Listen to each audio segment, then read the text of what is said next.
girl, people just think he'd be a great daddy dog. They're not here because they think he's a good guy generally. Right? Like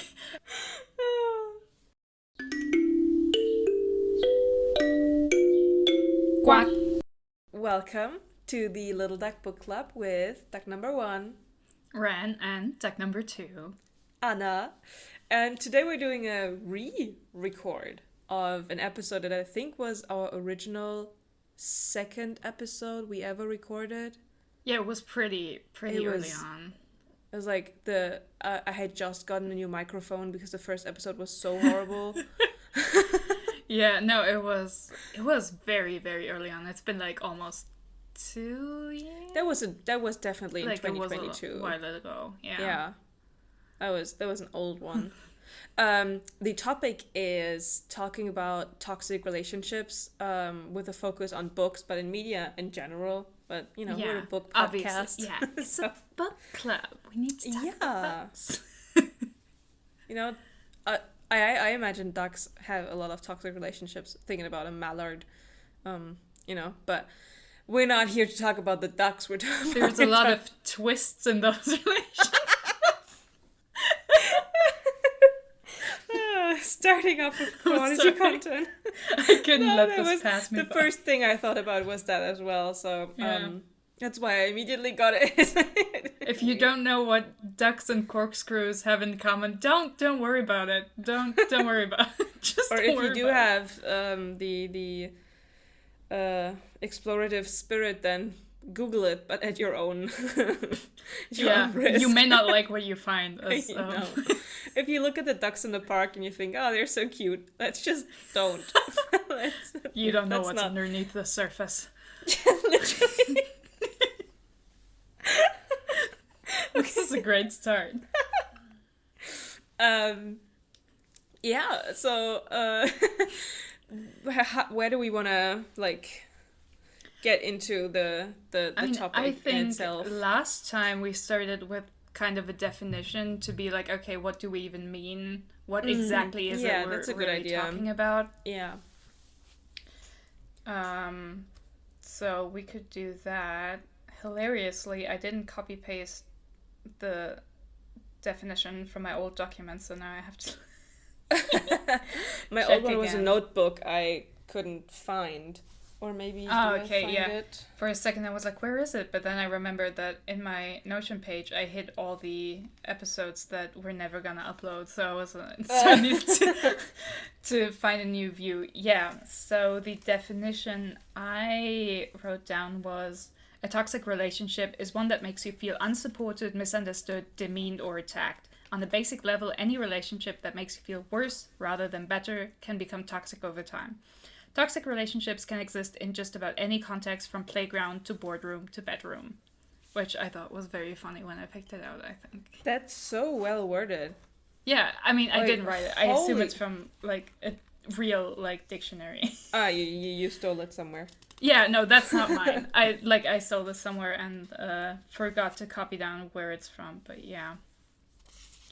I mean, this is toxic relationships, but it's also just, I think what we're also gonna talk about are straight up abusive relationships. Which I think it's very, because toxic relationships are very varied, or the blame and the power dynamics are very complex. Mm-hmm. But an abusive situation, especially in books, is often very very clearly defined in terms of power dynamics and perpetrator. I feel like, so when people talk about toxic relationships, they include abusive relationships, which is fine because it's an umbrella term for it, kind of. But that's where I would like to make the distinction in my definition as well.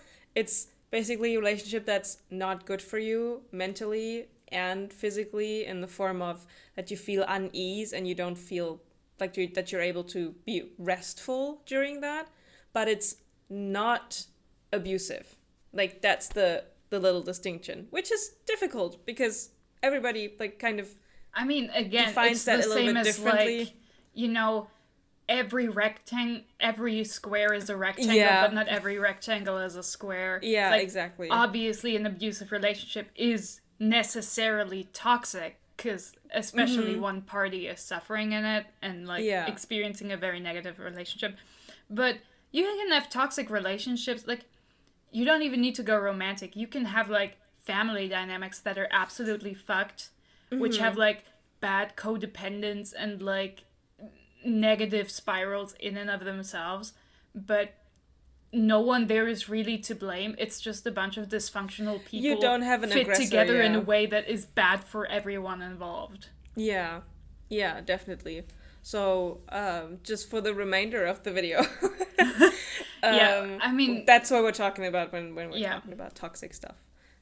So yeah, for me, I draw the line at there is a clear power imbalance and somebody is like aggressing somebody else or abusing a victim.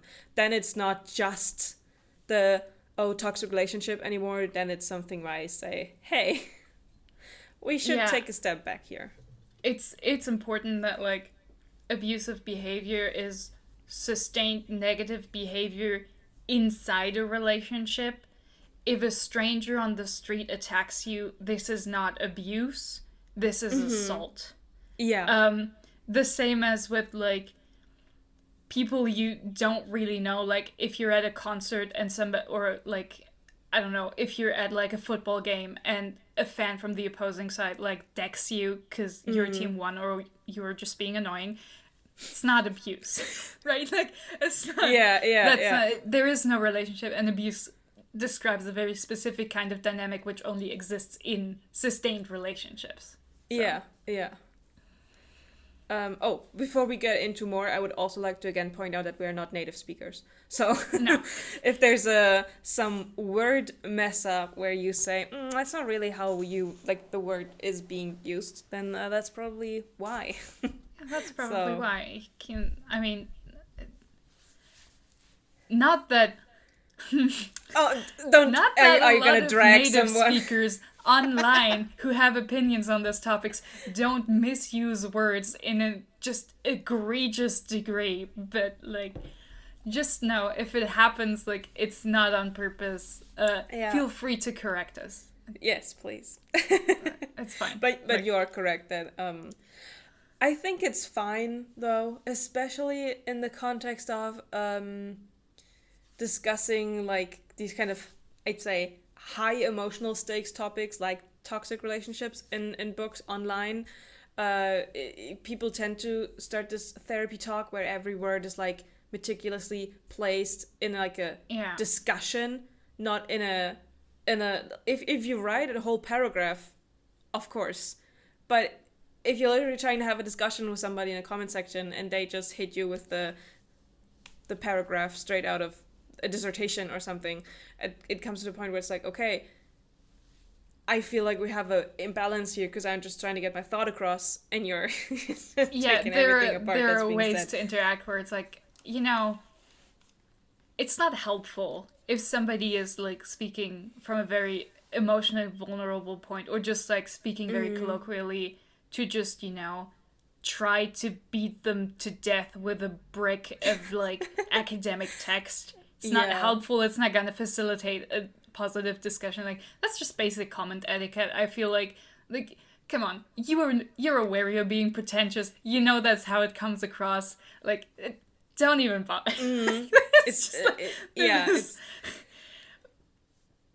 So anyway, yeah, I feel like that's enough preamble. That's that is enough. We made too many duck penis jokes in the beginning. Now you revealed what the connection is. No! You spoiled the mystery. Well, now you don't have to click off the video to Google it, so that's okay. Cool. Okay, that being said, I feel like there's different... So, you pointed out the video to me. I had it on my watch list for ages, but because it's such a chonker, I never watched it before you said it. So we are probably going to discuss at some point the Twilight video by ContraPoints. Yeah. Or like things that are being said there. Yeah, it's a long video essay. It does deal in part with like toxic relationships, abuse, fictionalized versions of all of that, of sexual abuse, sexual assault, all of that. But it's also like, it's a lot more. There's also philosophical discussions on like the nature of like sexual relationships and power dynamics and all of that in there. It's very interesting. It's very well phrased and much better articulated and summarized than we could do in this podcast format. And I would really recommend it, especially if you're one of those people who's like, I don't even get why anyone would enjoy like a book like A Court of Thorns and Roses, Blood and Ash, whatever. And you say this on the grounds of like the contents, not the writing quality. Because I also don't understand why someone would enjoy From Blood and Ash, but for different reasons. That's a craft standpoint, not like a content standpoint. It's a skill issue. Yeah, it's truly a skill issue. But yeah, no, I would highly recommend it. I assume I'm gonna link it in the description when this comes out, because like then you don't have to search it up. But it's very good. I recommend it. Yeah. You can first listen to our chunker and then to the other chunker. Yeah, or the other way around, or like alternate and be very confused if you do like 10 minutes each, and it's just absolute whiplash. You're a free person, you can do whatever you want. Either direction I think is fine, because that's, again, like, if we're going to argue a topic, we're still gonna, you know, make our own arguments. It's not just gonna be like, true. Oh yeah, go listen to this video essay which proves my point. Checkmate. Like it's not. Yeah, it's just a little sprinkle, because I'm sure I'm gonna say. If you're listening to this the whole way through, I feel like the topic would be interesting to you. So you might as well. You might as well watch a very well put together video essay, which also talks about it. So now that we've kind of gotten a common ground on what we think is, or what we define for us, what is a toxic relationship, where do you want to go? We could talk, like, there's different angles. I also have like a list of different angles you could talk about. But let's just tell me the first angle you wanna tackle this at. The first angle I want to tackle at, well, there's there's two things that occupy my mind when thinking about toxic relationships and books. It's, for one, the kind of people who read it and enjoy it, and there's a sort of morbid curiosity on my side as to where the line is for them, because I do enjoy myself a toxic relationship in a book and once in a while, but some people take it a bit further, so I think that'd be interesting, which kind of ties together with the dark romance subgenre, I would say. And on the other hand is the everlasting topic of how to deal with toxic relationships in books or in media on a meta level, in terms of the fandoms around it. How do we does the media romanticize a toxic relationship, or do the people reading the book romanticize that relationship? What does it mean to the people reading it, and our comments for, oh no, save the kids, is it valid for every single situation? Because you have to make the distinction between, is the book romanticizing it, or are the people around it? So I thought that was kind of interesting, so I think that's something you can discuss. I don't know if that's something that you immediately want to pick out, or if you have it's also on my list. On my list, it's like split up, because I do think these are in parts different angles, because I have on one angle the morality questions surrounding it, which was in part what you said, but then I also have the audience as its own point, and then also fandom as its own point, because I do think these are already different, because as much as the vernacular around the word fandom has changed, fandoms are not just consumers of a media. They are a specific subset of people who are extremely engaged in it and extremely involved in discussing it, making fan works, all the way. Like, the way a media is perceived by a consumer who's just kind of chill about it is very different. I mean, this is a trite example, but it's very good. You just have to see, you can just look at how Star Wars fans behave versus people who just happen to like Star Wars, you know? Yeah. There is like a distinction. The casual consumers and on a different point for me. But we can also, I mean, we can first discuss basically on the like book content level and then go to the meta level of everything surrounding it, which I feel like makes sense. Just, you know, you start with the media and then you talk about how the world treats the piece of media, basically. We're going from inside of the onion to layer by onion layer. We're starting with the books. Isn't the most easily accessible though what the media itself is like? It has the least it's the least concentrated, and then it gets crazier the farther you go in. I thought about the outside, you know, like the book is the media, and then I know what you mean. You mean like the like onion more layers. of a pastry. You first make the inside, and then you put more layers. Yeah. I get Maybe it. an onion wasn't the best. It does have like here. there are layers though, so onion does, you know. It's fine. Like me in winter, there are layers. It's just, I was about to say, I accept the Shrek reference.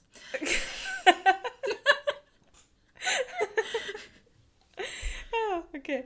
We're in a good mood today, I see. This is a very focused and serious discussion, as you can tell. But honestly, I think if we get too serious, it'd just be bland at some point. This isn't an academic discussion. This is us shooting the shit, you know. It's two ducks talking.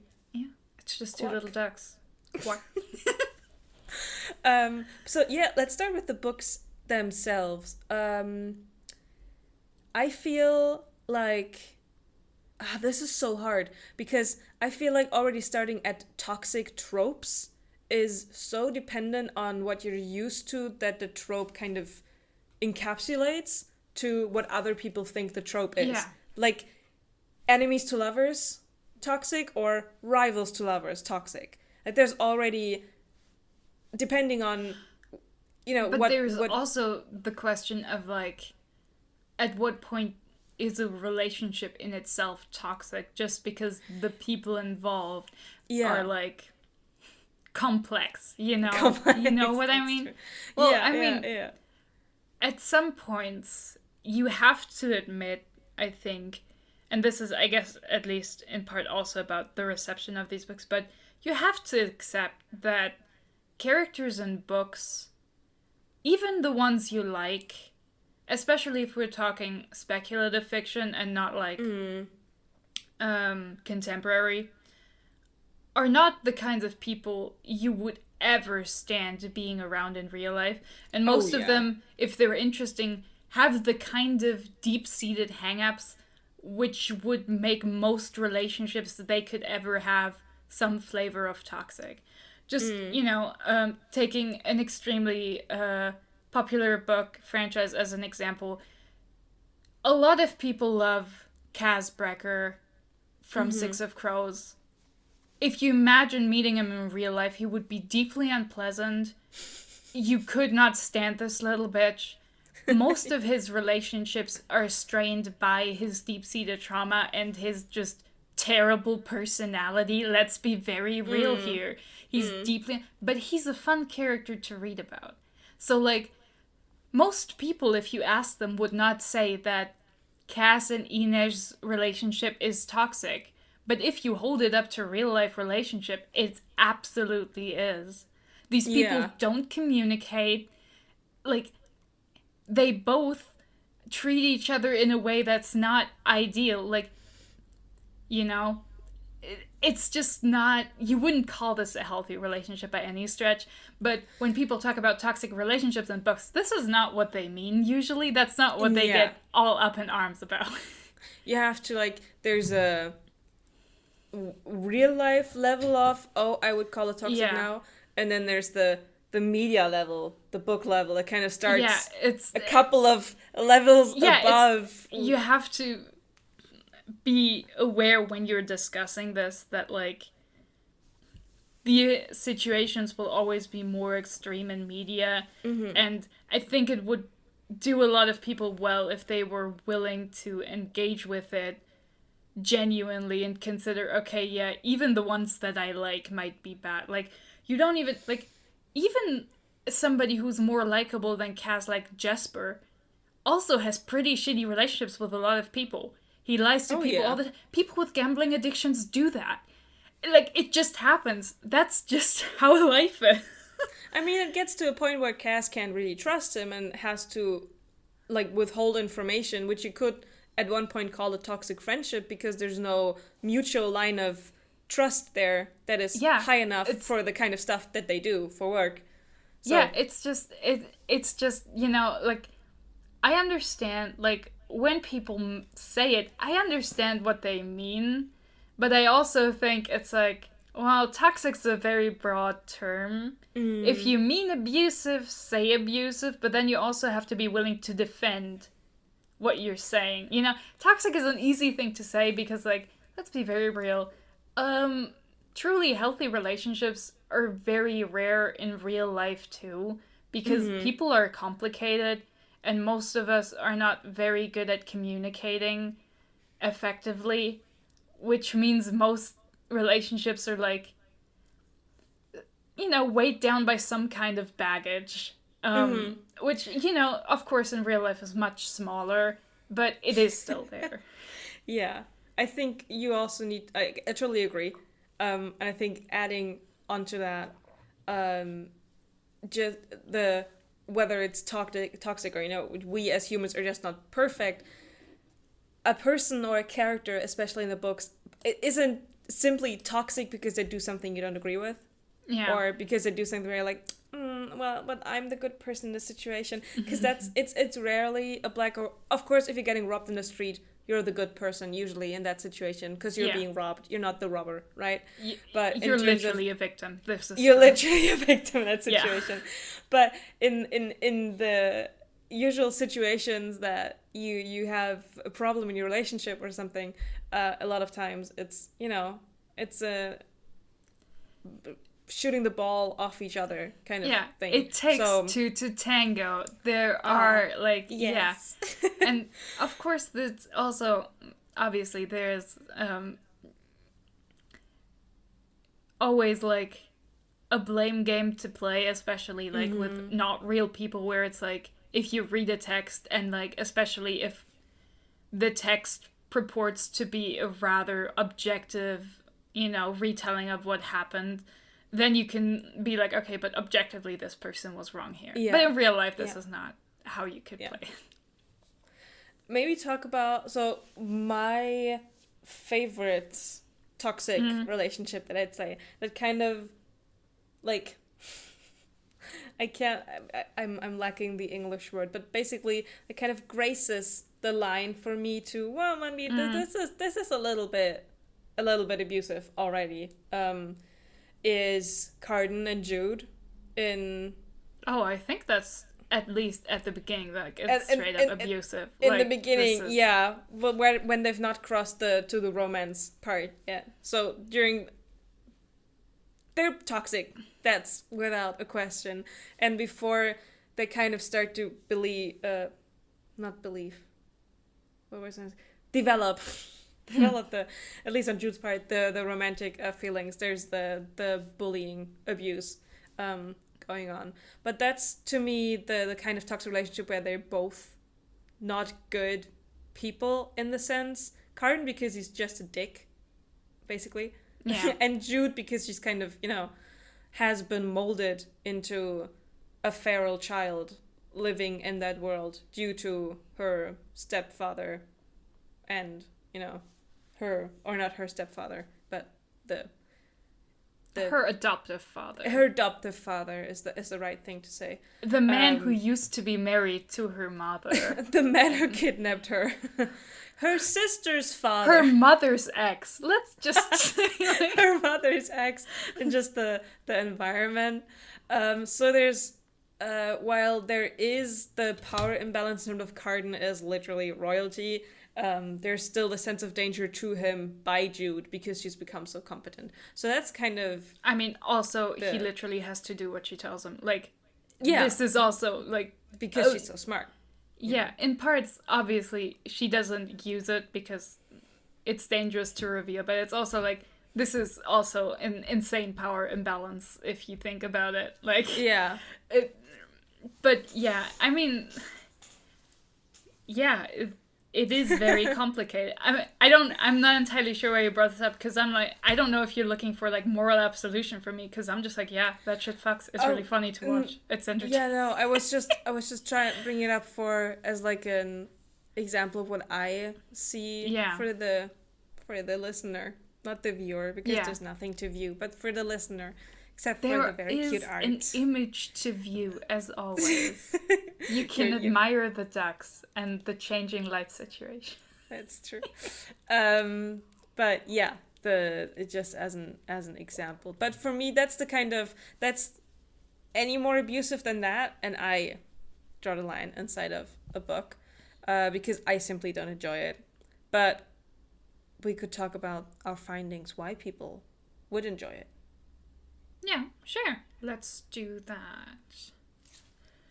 I mean, again, I really recommend watching that ContraPoints video because it's a very good collection of disparate pieces of information and like consolidating them into, an essay. Fancy word. Yeah. But yeah, generally, I mean, first of, why do people like it? I think there's also just a basic truth here is that it's entertaining when people make mistakes or if drama happens.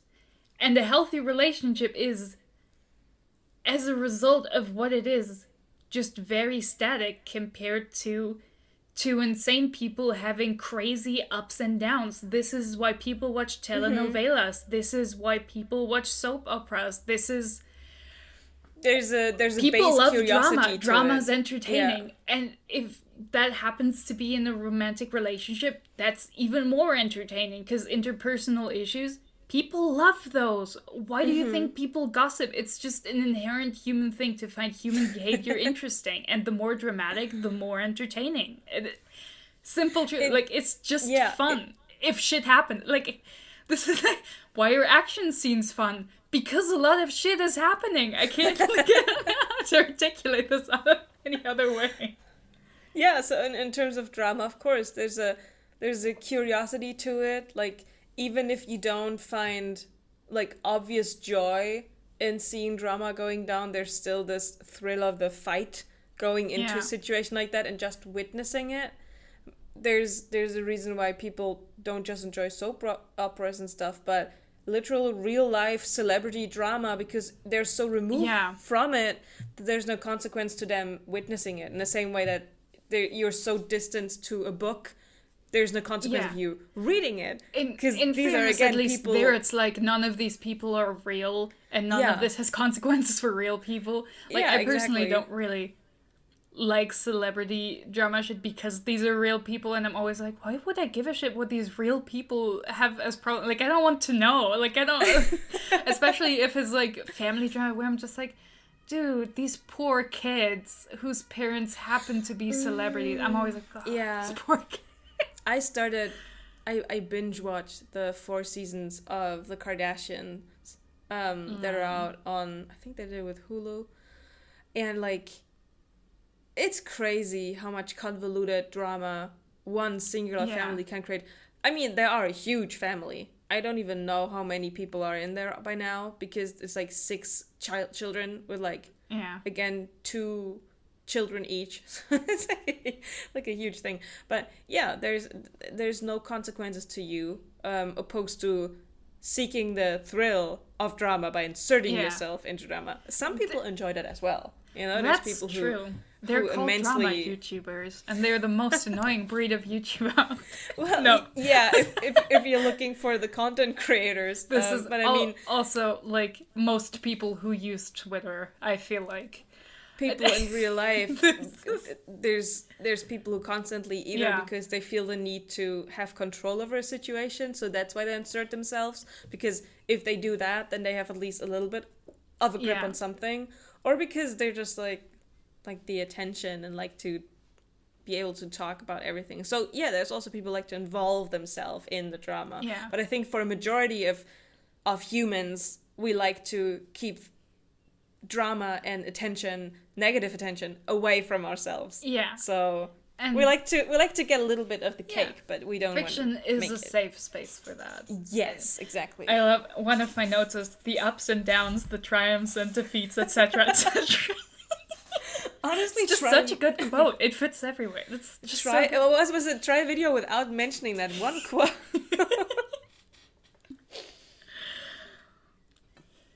No, but yeah, it's one, why it's appealing. It is simply entertaining, and I think people who are emotionally put off by that, that's totally valid. You can just it's fine if you don't like things.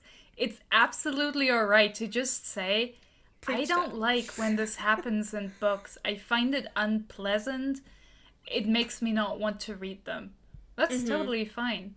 I personally don't really read a lot of, thrillers, because a lot of them have like sexualized violence against women. Not even like the violence necessarily be sexual, but just the writing of it sexualizes the scenes, which I find off-putting and unpleasant, and I don't read it because I find it unpleasant. It's literally only like dip your foot into the waters of genres you're uncertain of, but nobody's holding a gun to your head to have to like something. And like, or to have if you don't like a trope, like, just don't read stuff with it. That's totally valid.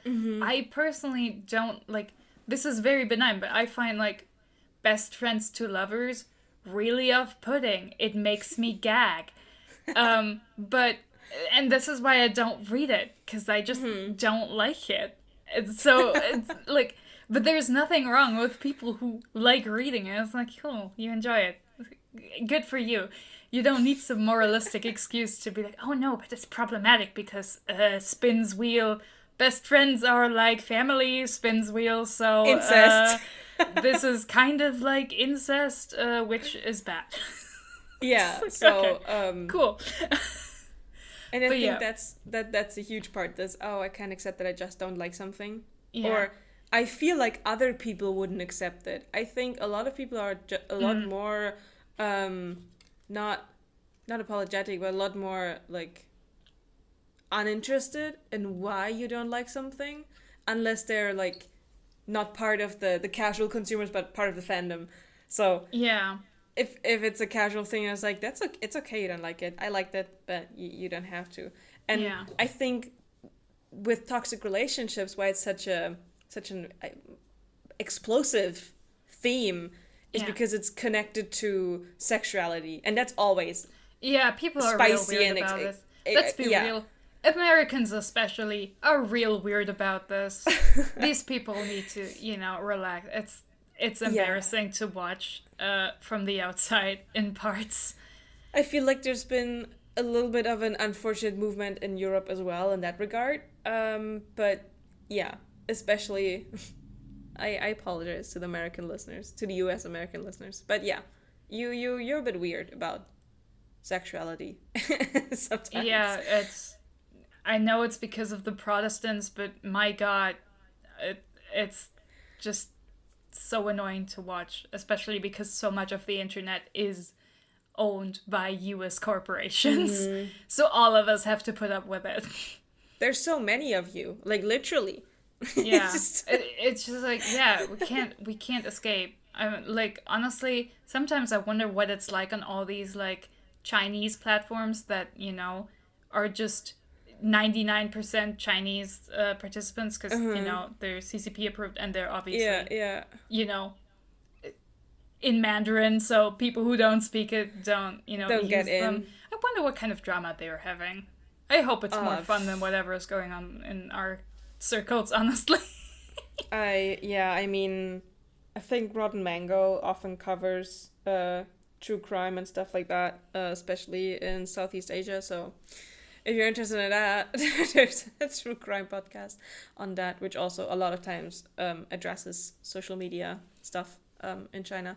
But yeah, it totally depends on the audience itself. And due to what you said, being mainly US American, there is a weird, I don't know, handling of the topic as soon as you mention it. Either you have to be extremely, like, blasé about it and be like, oh, yeah, sure, whatever. Like, 5 dicks up an ass. Or you have to be extremely, kind of, don't mention it. There's children here. Mentality, depending on which channel you're at. But that makes it difficult to discuss the actual toxicity of a relationship when the focus is on the sexuality of the relationship in a book, which, like, the horniness wins. The horny wins in these discussions, and I don't want to talk about the horny. I want to talk. Yeah, I mean, there's also just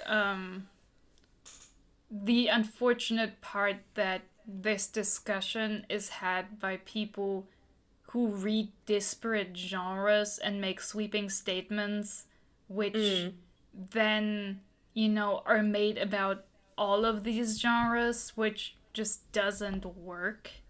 Yeah. Because, like, let's be very real. If you're reading dark erotica, you know exactly what you're getting, and you know why you're reading. Like, you're like, oh god, why would someone read this? Girl, it's erotica. Why do you think someone would read it? There's a very specific reason why they're reading it. Like, except for that one comment I sent you. Yeah, I mean, like, come on, girl. You know what you're getting into. For context, while I was looking at videos, I found one comment under a "oh my god, dark romance is so bad" video about somebody starting to read Haunting Adeline, which is an extremely abusive, like, kidnapping, sexual violence story, because they thought it was a ghost romance. Because Haunting... I mean, like, again, I'm like, well, I can't really fault them, but I'm also like, did you not read the summary, girl? So there's always a small chance people do not know what they're reading, but in general, usually they do. Yeah. Like, rarely somebody just looks at the cover and goes in without looking also, at the like, blurb. I mean, if you come across, like, after the first few chapters, I feel like you're aware what genre you're in, and you can be like, oh, I hate reading this. Oh, I didn't. Like, this might not be a great example because it's not about toxic relationships, but when I was, like, I don't know, 10, 11, I, like, got a book which looked at first to be just, like, about a cool girl, and also there were dragons in it. However, it was picked out from the adult section of the fantasy section at the bookstore. And it turned out that it was... You bought it? Like, it wasn't from the library?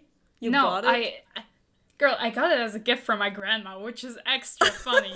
Like, she obviously didn't read it. Like, the summary also just sounded like, cool girl who fights, and also there's, like, dragons, and she befriends a dragon. No, the dragon is, like, a shapeshifter and can take human forms, and they do fuck, and it's very explicit. And I was just like, what the fuck? I don't want to read that. I was, like, so disappointed. I was like, what do you mean? I don't want the dragon to be a guy. I want the dragon to be a dragon, because dragons are cool. And then I put it away and never read it again, because, like, obviously that's not what I wanted to read. You do extremely early on notice. Like, yeah. I had a similar experience, but fortunately at the library, so I didn't pay any money for that book, but it was a like a vampire werewolf kind of story. And very early on it was noticeable that, point one, this was not the first book in the series. I must have, like, I don't know, picked book 3 or 4 or something. And also, they were, like, having sexual encounters left and right in that book. Yeah, like... So, you notice extremely fast. And I, for my part, was not really traumatized by it. I was just, like, even at 11, I was like, this feels weirdly racist that the werewolf is the Native American dude, and they Oh, have God. spiritual werewolf sex in a tent. Oh, that's not good. Oh, that's very much on the And he was racist end like- of the spectrum for werewolves. I feel like this is It's some like- of the most racist you could be with a werewolf, quite frankly. I don't know what to say. So, like, I was more concerned about that when I read the book. Yeah, I mean, valid. That is. About the explicitness and the toxicity of those relationships. Yeah. It was coming to a ContraPoints video term. It was a typical ravishment book. Fantasy, yeah. Where she was ravished a lot of times by different people. It was like, there was so much ravishing going on. Crazy. So ravishing.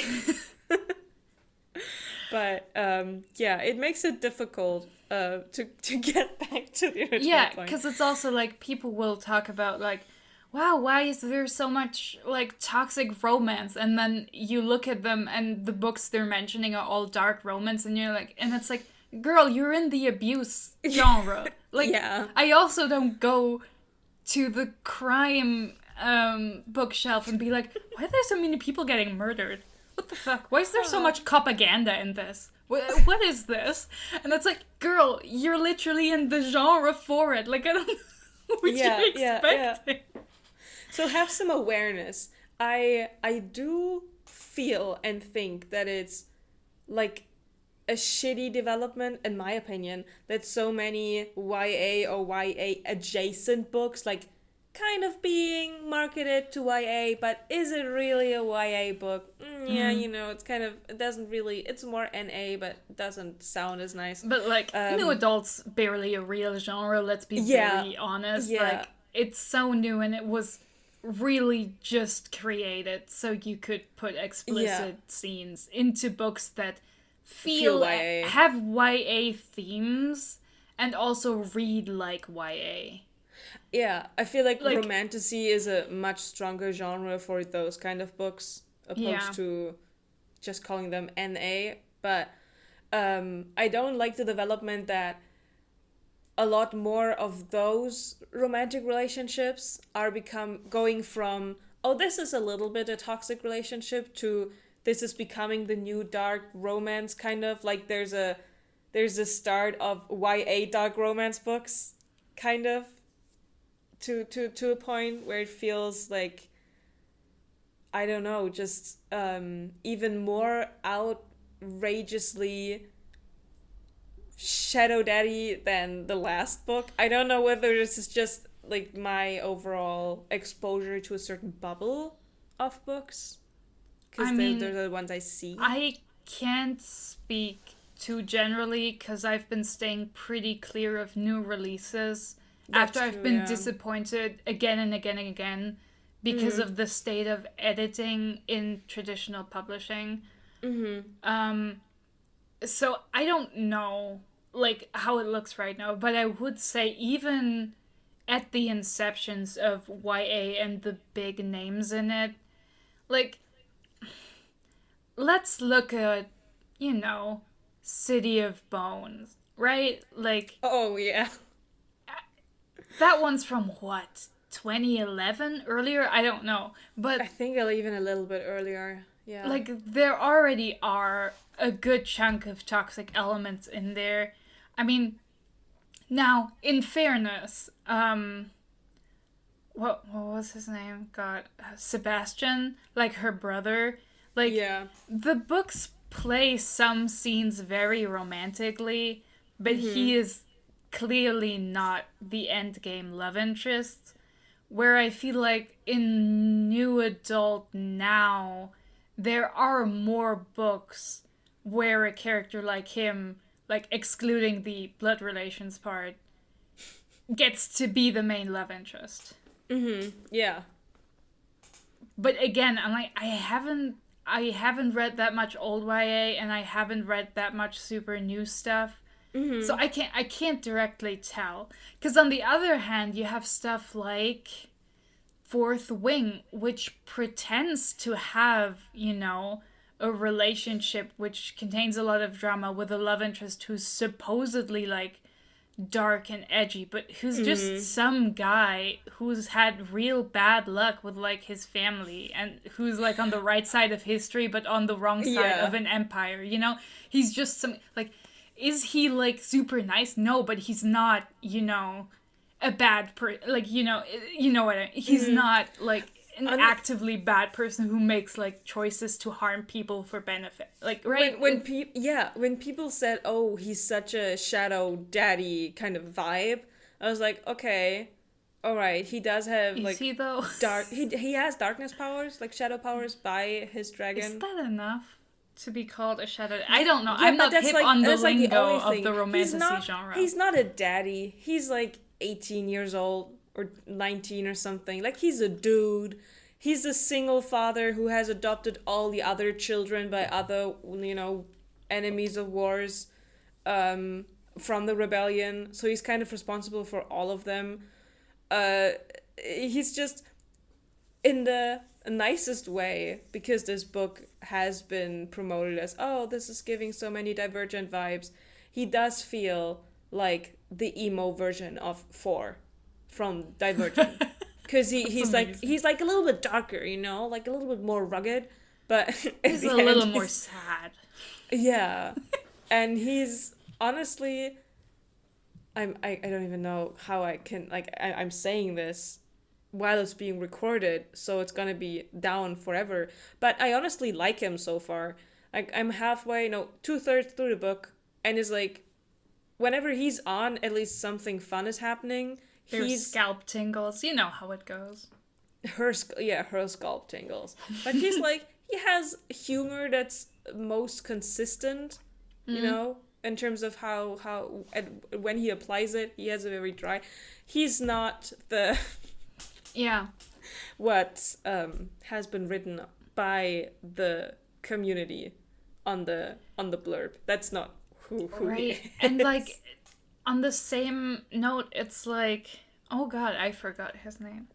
Grimm from Lightlark, who's also you supposedly like dark and edgy. And like, sure, he is objectively a shittier person than Mr. Scalp Tingles, but he's also just kind of weird. Like I don't know. Like, the first book was decidedly more popular than the second, and his characterization in that one is just kind of like, he's not really a bad guy. He doesn't do that much bad stuff. He's just, like, kind of there. He's powerful, sure. People don't like him because he's a weirdo, but, like, right? Like, there's not that much in the relationship that feels genuinely, like, damaging or, like, toxic or anything, because there's barely anything there. And I feel like... It's like they are enemies, and they are supposed to be evil to each other, but there's... Apart from the fact that they are fighting against each other and potentially have to kill each other at the end of the 100 days, there's nothing, or not much he does that could... I feel like, even, like, with the marketing, like, I don't know how true it is that this kind of, like, darker romance aspect is actually to be found in new adult and, like, young adult now. Because I feel like it is in the marketing in parts. Like, but the ultimate, like, the real relationships dynamic in those books ends up being a lot more boring and standard because these authors are too afraid to actually commit to doing anything, right? Because most of these are just mediocre schlock, which is, like, not standing out in any way. So it feels like it's currently into marketed that way. And I feel like because especially, like, viral internet marketing has such a... Well, let's just say in viral marketing online, horny posting is extremely effective. There's a lot more of this kind of sexualized energy to it that you don't get from standard marketing for, like, standard books usually. So from an outside perspective, who doesn't really read the books that much and just sees how they're marketed and how people talk about them, it might seem like there's like more of it when this is actually not the case at all, right? Yeah, that might be. I mean, like, I'm only perceiving most of it through the marketing bubble of what gets to me, because I don't have the time and the interest in reading through all of them. Fair to being like, hey, this marketing puts me off, I'm not reading that. That's the correct decision. To be like, hey, actually, this sounds bad. But yeah, so that's why I was like asking it as a question. Yeah, because I mean, I'm not sure. I don't have the statistics or whatever. And I also feel like the perception of it being more common is also like enhanced by the fact that if there are any books that have it, they become sensationalized. Yeah. Like the moment there's like, oh wow, this popular TikTok book has like problematic stuff in it, is like such an easy way to get views or attention online that everyone jumps on it. So some of the really bad books get a lot of spotlight, which makes it feel like there's more of them than there might actually be. Yeah, because the good ones don't get.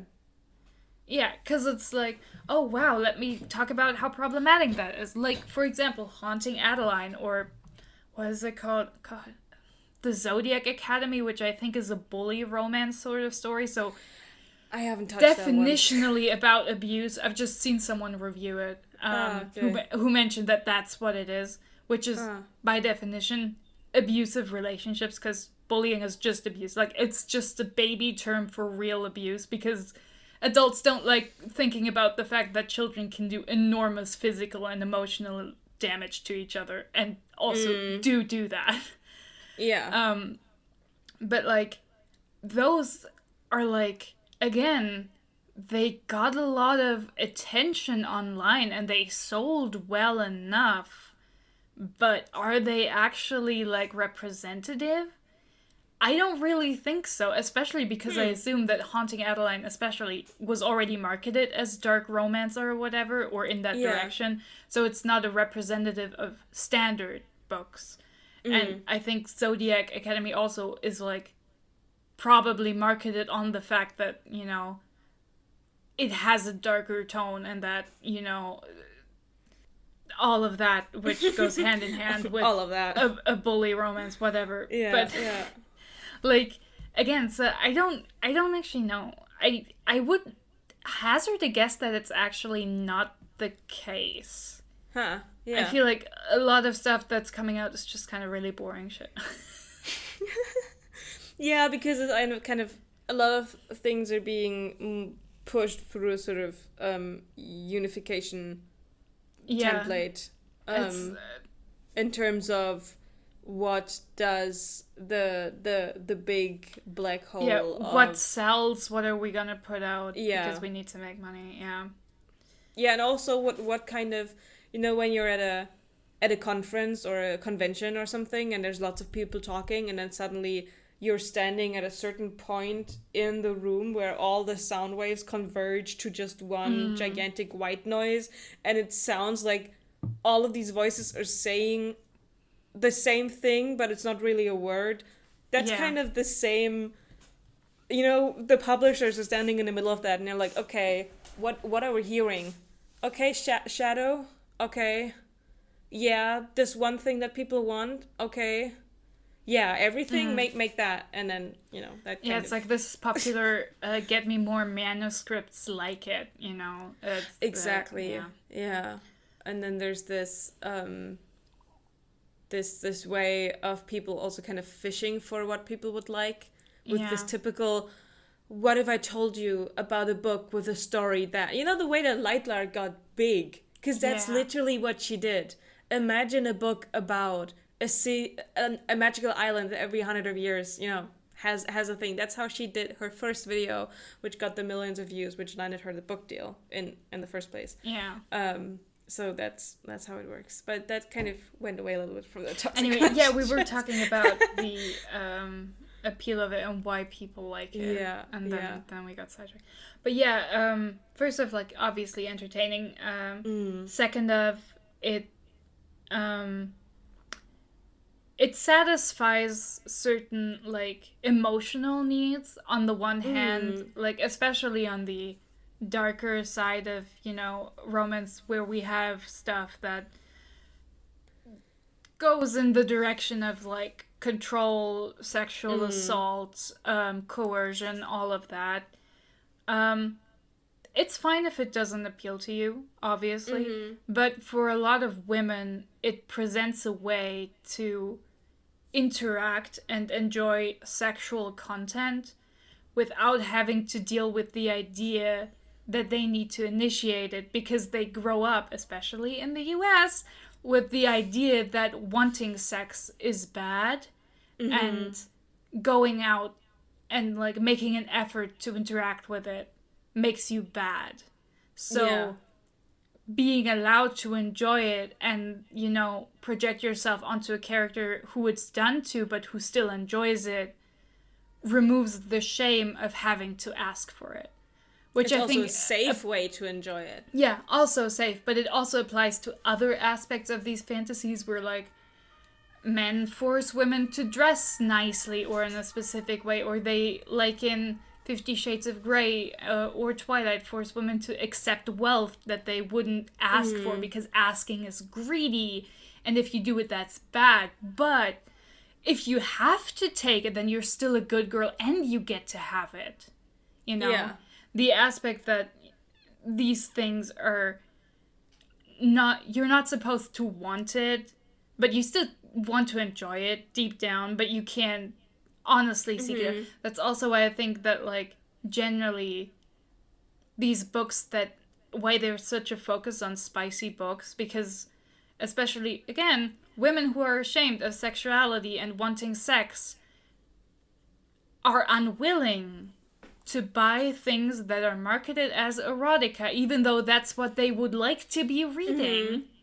So they settle for things that are romance and get it that way. And so it's like, yeah, if you read erotica, you're not put off by the fact that everyone's barely strung along by porn logic, because you're not here for the world building or the real character dynamics. You just need the shadow on the wall of the cave to give you an impression of what the dynamics are supposed to be, you don't need the real thing. You just need the simulacrum of it. And that's why if that, sloshes over into romance books where it's like, well, here you need more, right? But there's a huge chunk of readers who doesn't care about the more, because actually they're here for the erotica, but again, they're too scared to go into the erotica section. And, like, the more is a cherry on top. If the more satisfies other emotional needs that you have, like one aspect of, like, a small found family, and then the other the romantic one is the toxic one, then it's like two birds with one stone. You get to enjoy the one thing and the other thing as well. So I totally agree in that it's a sort of wish fulfillment that you cannot it's also go after. Yeah. And I think it's also, on the one hand that, but on the other hand, it's also obviously that being wanted by someone powerful, by someone influential, is, appealing, and a power fantasy for women. Yeah. Again, especially the kind of repressed women that live in the American Midwest, like the kind of person who would write Twilight. Or 50 Shades of Grey. All of those Wattpad, One Direction, Harry Styles, whatever fanfics. It's not just about getting adopted by One Direction. It's also the feeling of, hey, I'm a teenager sitting in my room writing this fanfiction that validates me being loved by someone with so much standing that means that I deserve all of that love. Which also puts me, gives me a certain standing. But even more than that, it's also just the idea, which obviously in real life is, like, not true and victim blaming, but the idea of being so desirable that someone cannot control themselves around you is a certain kind of power. Now, is it treated realistically? No, of course not, because that's not the point, right? The point why people read it is the fantasy aspect that gives them power and enjoyment, which of course then means that the unwanted, I'm doing air quotes, sexual attention isn't really unwanted, because it ends up still being good. You know? Of course. It's still expected in a way. And you, as the reader and the character in the book, would be disappointed if it didn't happen. Yeah. Because that's kind of why we are here, you know, for that. Right. So it's like, it feels like that, you know, I understand that for some people this may be, especially like if you didn't grow up in an environment where these things are considered extremely taboo or forbidden, or you're, you know, you weren't socialized that way. If you're, for example, a man reading that and you're like, why the fuck are so many women like reading this? Wouldn't this be terrible to experience? And it's like, yeah. And to that I say, look at how many boys love playing soldier in video games. Being a real soldier would suck ass. But the idea of it, the idea of valor and the power of, you know, being extremely good at delivering headshots, like, those things are fun. That's satisfying. You don't have to think about the fact that you're, like, erasing an entire human being with every person you get. Like, you don't have to deal with any of the messy tag-along that comes with a reality of something. It's like, yeah, in reality, this would be... Or, like, all the men who fantasize about how they would be the survivor in an apocalypse. This is the same kind of fantasy. This is the same kind of thing where you, like, objectively, it would suck to be in that situation. Your fantasy doesn't replicate reality at all. It just gives you, you know, an outlet to feel special and powerful, which you wouldn't usually. It's like, it's okay to be the YN in your own story. It's completely fine, because it's literally your way to experience situations that you wouldn't in real life want to bodily experience. Yeah, absolutely. And that's just like that's just how it is. Like, this already crosses over into the next point of, like, the audience, I guess, but, like, you have to be willing to engage with a text on its own merit. And I feel like, obviously, if you do that, you don't get to do the snappy one-liner reviews or whatever, because then you have to engage with the text critically. But I feel like if you read something like that, it is very obvious where the text is coming from, and it is silly to pretend like it's not doing exactly what it means to be doing. Like, do I like From Blood and Ash? No. I think it's garbage. I think it's very badly written, and I think the relationship dynamic that's in there is uninteresting in the way it's written, to me. But I can also see that obviously it's written to be the idea of, like, having this cool guy be super into you and, being in this dangerous situation, but also this guy loves you too much to actually harm you and all of that. And, it turns out you're actually yourself super powerful and you can fight and you're cool. But, like, you're also weak enough to need saving sometimes because it proves that other people care enough to save you. Like, it is obvious that that's where the text is coming from. And, like, I wouldn't then go out, like, again, the most annoying people on the internet tend to do, and go, like, obviously Jennifer L. Armentrout thinks this is an ideal relationship and wants this out of a relationship, as if this woman is too dumb to realize what she's writing and isn't doing it on purpose. You know? Especially if you look at other... Like, especially if that's your argument, like, XYZ author likes to idolizes this one thing and portrays it like that, then you need to look at the whole work of the author. And Armentrout has written a shit ton of books with different sort of romance tropes. Yeah.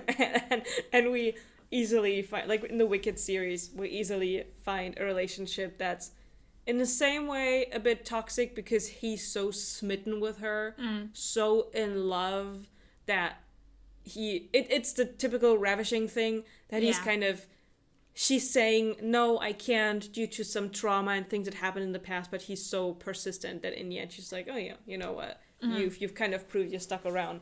So that's kind of the opposite of the Poppy thing. But also, so if that's your argument, like, but even then, it's like, do you think authors are too stupid to realize what they're doing and to conceptualize a reality that is not their own? Like, do you really believe that? And, like, it doesn't escape me that this mostly happens to female writers. Like, now, I have not read anything from her, and I know I probably wouldn't enjoy it, but the way people speak about Colleen Hoover is very off-putting to me. Like, I'm sure, like, I've heard also stuff that she's, like, unpleasant in person as a person, which has nothing to do with it, if we're talking about the books. Because, like, are you telling me you think this woman, who has written over, like, 30 books or whatever, she's written so much, like, is not aware that the relationships she's writing are unhealthy and bad? Like, it's obviously on purpose for entertainment. Like, obviously. Like, all these people who are like, wow, this woman is crazy. She thinks this is what relationships should be. And it's like, no one's saying it. Why do you believe this? Do you think she's stupid? She's obviously not. This is obviously a way to write books and sell them. And she's very good at that. Like, never in this text do you ever read like, you cannot assume a writer is writing their idealized life into a book. What? Like, I'm all in for some lighthearted or sometimes heavy-hearted author slander, because, you know, sometimes it's a skill issue, and like, sometimes it's just something I do not agree with, and it's the same with Colleen Hoover for me. But I do agree with the same with dark romance authors. The kind of relationships they write is not the relationship that they come home to in the evening. Yeah. It's not an ideal. They know that this is the kind of thought experiment that is interesting and intriguing to read, with a sort of, like, almost morbid kind of way that you approach it. They're not writing it thinking, oh yeah, somebody's gonna masturbate to this. You know, they're writing it because it's just very engaging. Yeah, and the fact is also that this mostly just happens to women, and it happens when it's about romance. It does. How many people are out there being like, hey, I think James Patterson is, like, pretty fucked up for writing all those thrillers where people get murdered. What's that about? Does he have some, like, skeletons in his clothes? No, it's just a genre. He's writing for a specific genre.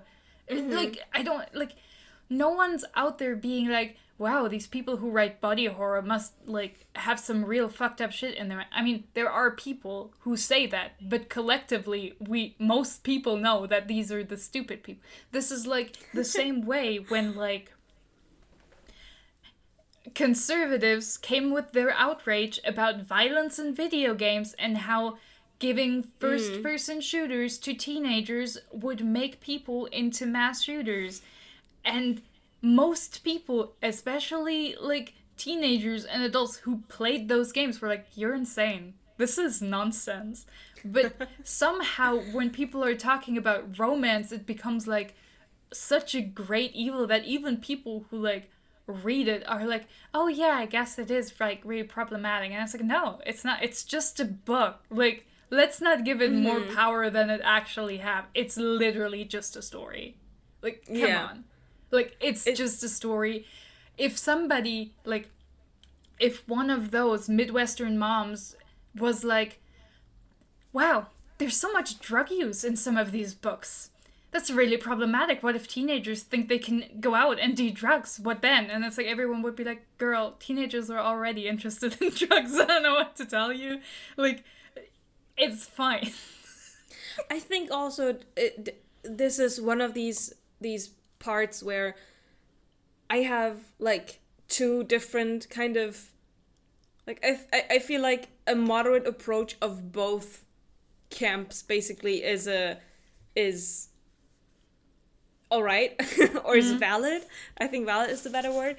On the one hand, I do totally understand the concern for some content in books, but you have to look at the age appropriate level that the book is targeted towards. And obviously, we talked about our own experiences of picking up a book that was not in our age bracket and just being like, oh damn, let's put that back where that came from. So obviously, you would treat a book about, drug abuse portrayed in a way that is not really sensitive, being read by an 11-year-old. You would talk about that differently than the same book being read about a 16-year-old, because they are at a different maturity level in the way that they can process the information and in the experiences that they made at that point so far. But I also think a lot of times just completely minimizing the contact that a young person has with that kind of content is also not good. Because how are you gonna, you need to train your own, like a neural network. You need to train yourself to be able to say, this is for me a good thing or this is for me a bad thing. And if you're completely shielding your child or a young person that you're responsible for from those experiences, then I feel like that's also not good. Because then they reach the age of 18 and they run headfirst into the first abusive relationship that they have because they don't know the signs and they don't know how how they could spot something like that. So I have two wolves in my chest. See, I feel like there's also, on the one hand, obviously, age appropriateness is relevant in media generally. I do think, especially media aimed at children, has more responsibility in, not portraying dangerous behavior or whatever, and that's fine. But I think once you get over the age of, 10 or 12, people talk about teenagers in an infantilizing way, which is crazy. I cannot overstate how much 12-year-olds are full people with a functioning brain who do in fact know how to critically think about things. I cannot overstate how, treating teenagers as if they're, too dumb to separate fiction from reality is extremely harmful. I mean, this is not about, toxic romance, but if you pretend that teenagers are too stupid to make their own decisions about what they read, you end up with book bans and you end up with stuff where is it? I think Texas or Florida, where teenagers are unable to access online library services under 18, which is insane. Let's be very real here. Teenagers have relationships. Teenagers even have sex. Teenagers have relationships that may or may not well be toxic. And teenagers are interested in these topics. Of course they're going to read about them. And yeah, I agree. It's probably not ideal to target your, extremely dark erotica at 15-year-olds. That's not appropriate. Will they maybe pick it up if they're really interested in it? Maybe. And good for them. If they know themselves well enough that they're interested, that's cool. Think that's fine. Again, 15-year-olds on average have sex. I cannot express enough how much, teenagers already are interested and engaged in all of these behaviors. And they're, able and, competent enough to make some decisions about what they like and what they want. Yeah. And also it's I don't know. Maybe I was just built different. But but like teenagers also consume media for adults. Like you literally, like, if you're like, oh no, we can't put this in books for teenagers. Girl, the teenagers are reading the books for adults. Especially if they have the stuff that's interesting to them. Like, I don't know what to tell you. The teenagers have access to AO3. It's, Teenagers have access to the internet. They've probably watched hardcore porn that would make, like, your mother lose her mind and be like, oh no, but think of the children. And the kids are just like, huh, crazy. Like, you know, it's not... I don't know where I saw it. Or at least I don't remember the username. It wasn't a Reddit forum. But somebody said that the one common distinction between middle grade and like YA books is that in middle grade books are being still bought by the parents for the children, and in YA you have the consumer group that usually has pocket money with a high enough amount to be able to go out and buy books themselves.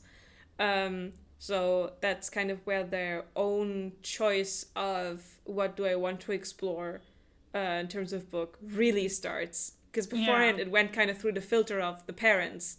You know, the parent decides whether or not Percy Jackson is a nice book for the child to read.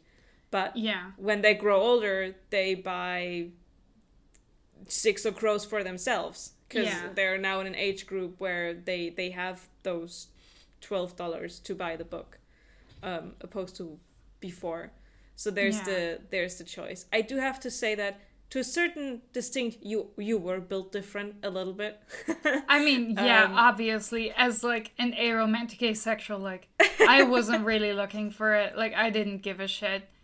When I found like, I don't know, when stuff had too many sex scenes, I just like skipped them because I found like the idea of it off-putting. Like the same way I would find a torture scene off-putting that's described in detail, I'd be like, that sounds unpleasant. I don't want this. Yeah. Like, but again, like, I don't think you can, like, let's put it like this. Even if I agreed that, like, maybe a specific way to write about them would be better for teenagers, which I don't really think, because again, I don't think they're stupid. I actually think they're, like, capable of, you know, critical thinking and being like, if this happened in real life, it would probably not be pleasant, you know? Yeah. Like, but, like, sure, there's always the, oh, you shouldn't romanticize these things. And, like, first off, let's be very real. The people who scream about this loudest on the internet are some of the most annoying people, which has given me a certain flippancy to the topic, because I'm just like, oh, I hope these bitches just shut up. Because some of these are truly some of the most annoying people out there. But the thing is, first off, where's the line? Where's the line between a romanticized, like, presentation and just a presentation of it? You can't do it. Like, it's very difficult to find. And if you start being like, oh, well, I know it when I see it, you know damn well the first things that get put on the, oh, this is romanticizing dangerous behavior, are queer books. Like, let's be very clear here. This is the first thing. Like, oh, you know what it is. Like, when you see it, you realize this all is just, like, a get-out-of-jail-free card for conservative people who judge it to be like, no, none of the things I don't like. Not, like, they might even be like, oh, no, being like, it's good when teenagers have sex and take birth control. No, this shouldn't be, this is toxic. This shouldn't be out, you know? Like, the moment you start being like, oh, we need to start censoring what they see, you're doing way more harm than if they just see it, is what I personally think. Like, the best thing you can do for your teenagers or young adults, or even, quite frankly, adults who read this, is to teach them media literacy and give them, like, tools for critical analysis. I think a lot of people who, like, hear the kind of flippant reply I have to, that's just like, yeah, who gives a shit? Like, who cares if it's in it, right? Like, people are able to deal with it. Like, think that then means that, like, you're not allowed to critically engage with it. It's like, I'm not telling you to say that the Colleen Hoover books are good or that the relationships are healthy. It's actually really good to be out there to discuss what about them is unhealthy, what about the portrayal you don't like, what you feel is inaccurate. That's good. That's really good. Yeah. It means you're critically engaging with the text. But a lot of reviews don't do that. They just point, look, a toxic relationship. Oh, look, this seems abusive. Oh, look, there's like some sexual assault in there or whatever, which means it's obviously bad. And then we can just like give a flippant summary of the book and pretend we just know from the summary that it's bad, you know? Like, a lot of them don't engage, which is like, what are you doing? If you don't even engage, you can't even know if it's romanticizing anything at all, right? Like, if you're not totally actually engaging with how the text talks about it, then what are you doing? Like, I mean, again, I have not read them. I have only, like, seen people talk about them. But a good number of people, like, have mentioned that, like, the female main characters in these toxic relationships often are like, oh, it felt really bad when he did that to me. Like, when he ignored me or something. And it's like, the book's telling you that this is not a good thing. Like, I don't know how to explain to you that this is obviously the writer being aware that this would be bad in a relationship, and they're showing you that the character's not on board. Like, I can't... I think what I totally agree with that, and I think that's the only little point where there's a concern, in my opinion, or how I could see it for teenagers or younger people, is because what you're still very susceptible when you're young is peer pressure and like a sort of collective gaslighting of this is the right opinion. So if you just have a couple of people online or in the bubble that you are in as a teenager saying this is the shit for a good relationship because it's fun and exciting for whatever wrong reason that the people have it, you are much more inclined to be like, well, I didn't read it like that because I have media literacy. But all these other people, this echo chamber that I am interacting online with people who are probably much older than me, but I'm a teenager who is in this community as well, kind of makes you copy that thought. You have usually the right thought. Yeah, you read the book and what you just said, it says it's an uncomfortable situation. In a lot of the dark romance books, the protagonists regularly cry, their friends and family are concerned for them. It's very obvious that the author isn't saying, gosh, this is so, like, you know. Yeah, no. But they're like, this sucks. The but echo also chamber. Sex is fun. Yeah. But the echo chamber that exists around it, you're so much more easily to be influenced if you are younger and, you know, still trying to find your place and where you stand on media and stuff. So that's the only part where I see that's the issue. Not the book itself. See, I would also say that, like, if you are concerned about, especially, like, young people and teenagers, being abused in relationships and, you know, being treated poorly, your gripe is not first and foremost with media in which it is a little bit glamorized, whatever. Your gripe is with a society that still to this day is pretty lax in regards to abuse and taking it seriously. Yeah. The safest way for children to be is to be informed and, you know, to have people they trust and who take them seriously. No book with, like, a sexy love interest who's also a shitty boyfriend is going to make somebody stay in an abusive relationship if they have a support system and actually also have it signaled by wider society that it's wrong if your boyfriend treats you poorly and you cry every night. Yeah. But a lot of society doesn't think that. I mean, a lot of conservatives straight up believe that women ought to be property who just do as they're told, and who are arguing that marital rape cannot exist because you give consent forever when you get married. These are the kinds of people you have a gripe with.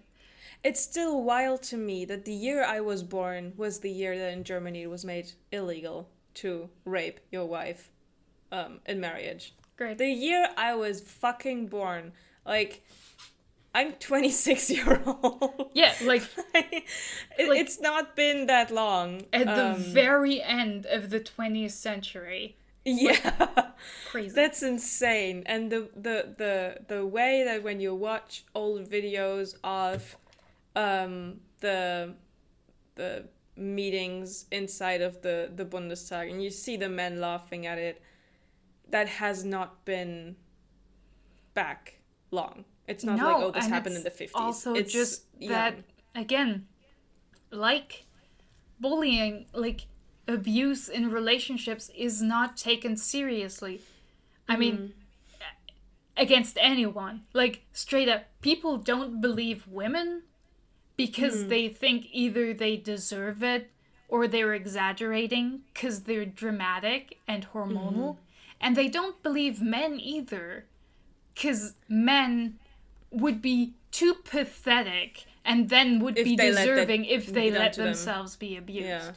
And they especially don't believe children because, you know, children have a lot of imagination, so and also children often lack the vocabulary to articulate, get across what is actually happening, and they also lack the experience to understand why behavior makes them feel bad, right? But it's like abuse of any kind, physical, emotional, sexual, is still extremely normalized in society at large. Like, it is unfortunate, but it's also just not a thing where the solution is to ban books in which it's portrayed in a way you find too romantic or too glamorous. Because that doesn't help. Like, it's the wrong... Like, you're barking up the wrong tree. You need to go a different direction. Like, again, it is perfectly okay to be like, I hate this. It's emotionally, I hate when this happens. I don't like when it happens. It is off-putting to me that so many people enjoy it. It's totally fine. Your feelings are valid. I'm also put off by many things people do, and by things many people do, but that's a me problem.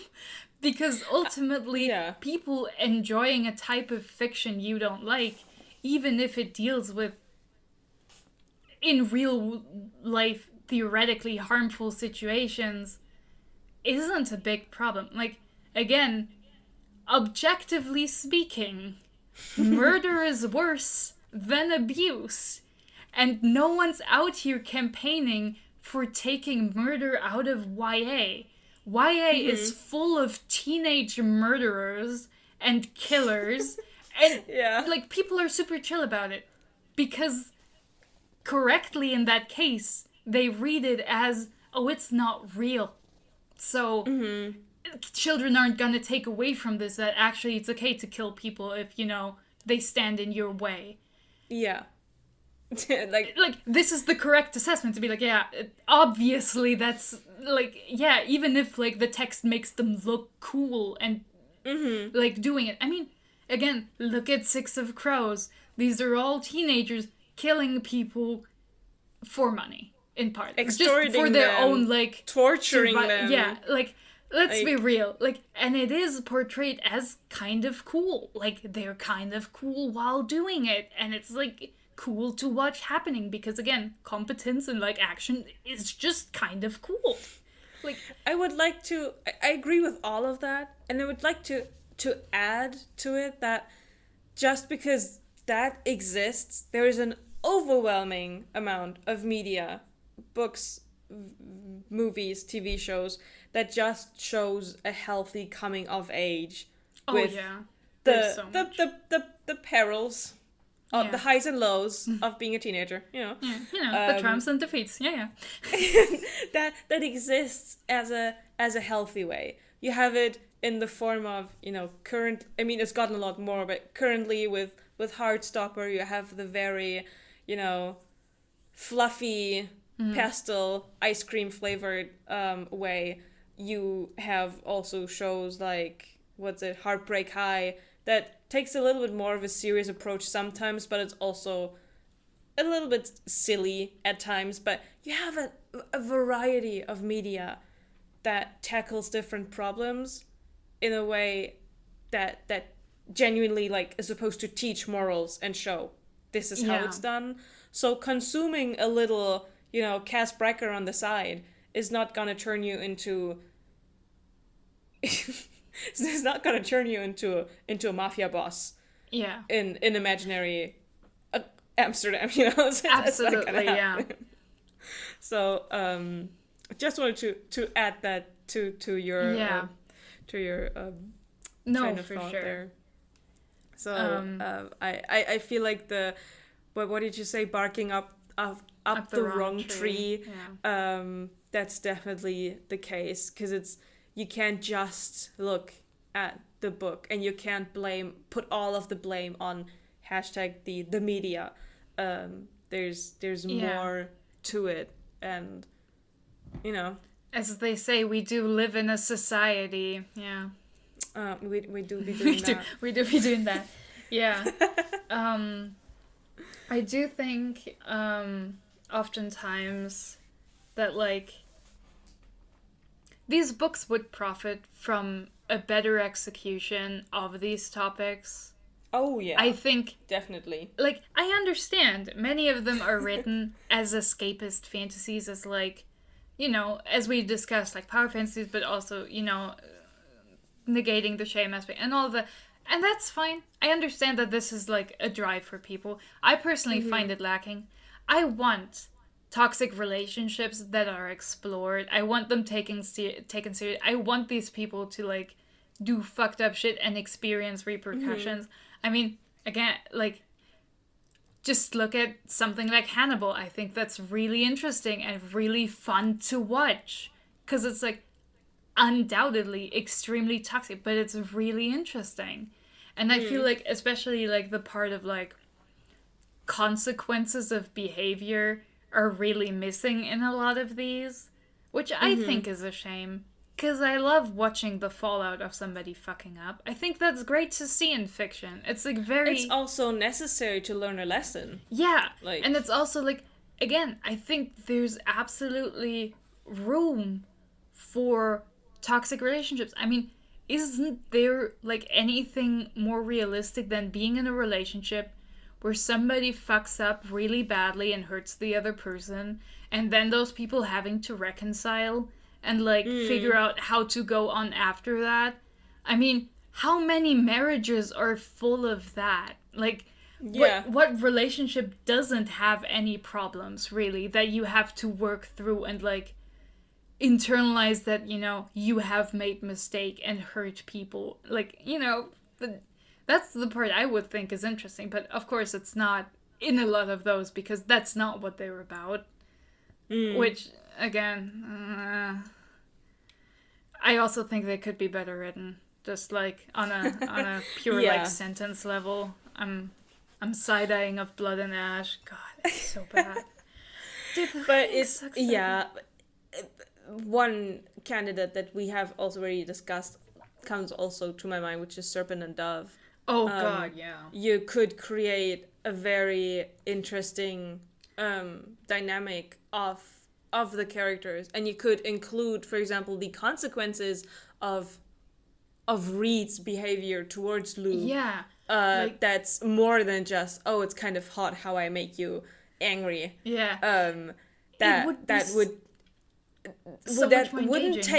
It wouldn't take away from the eroticism of their story. You can still play it sexy,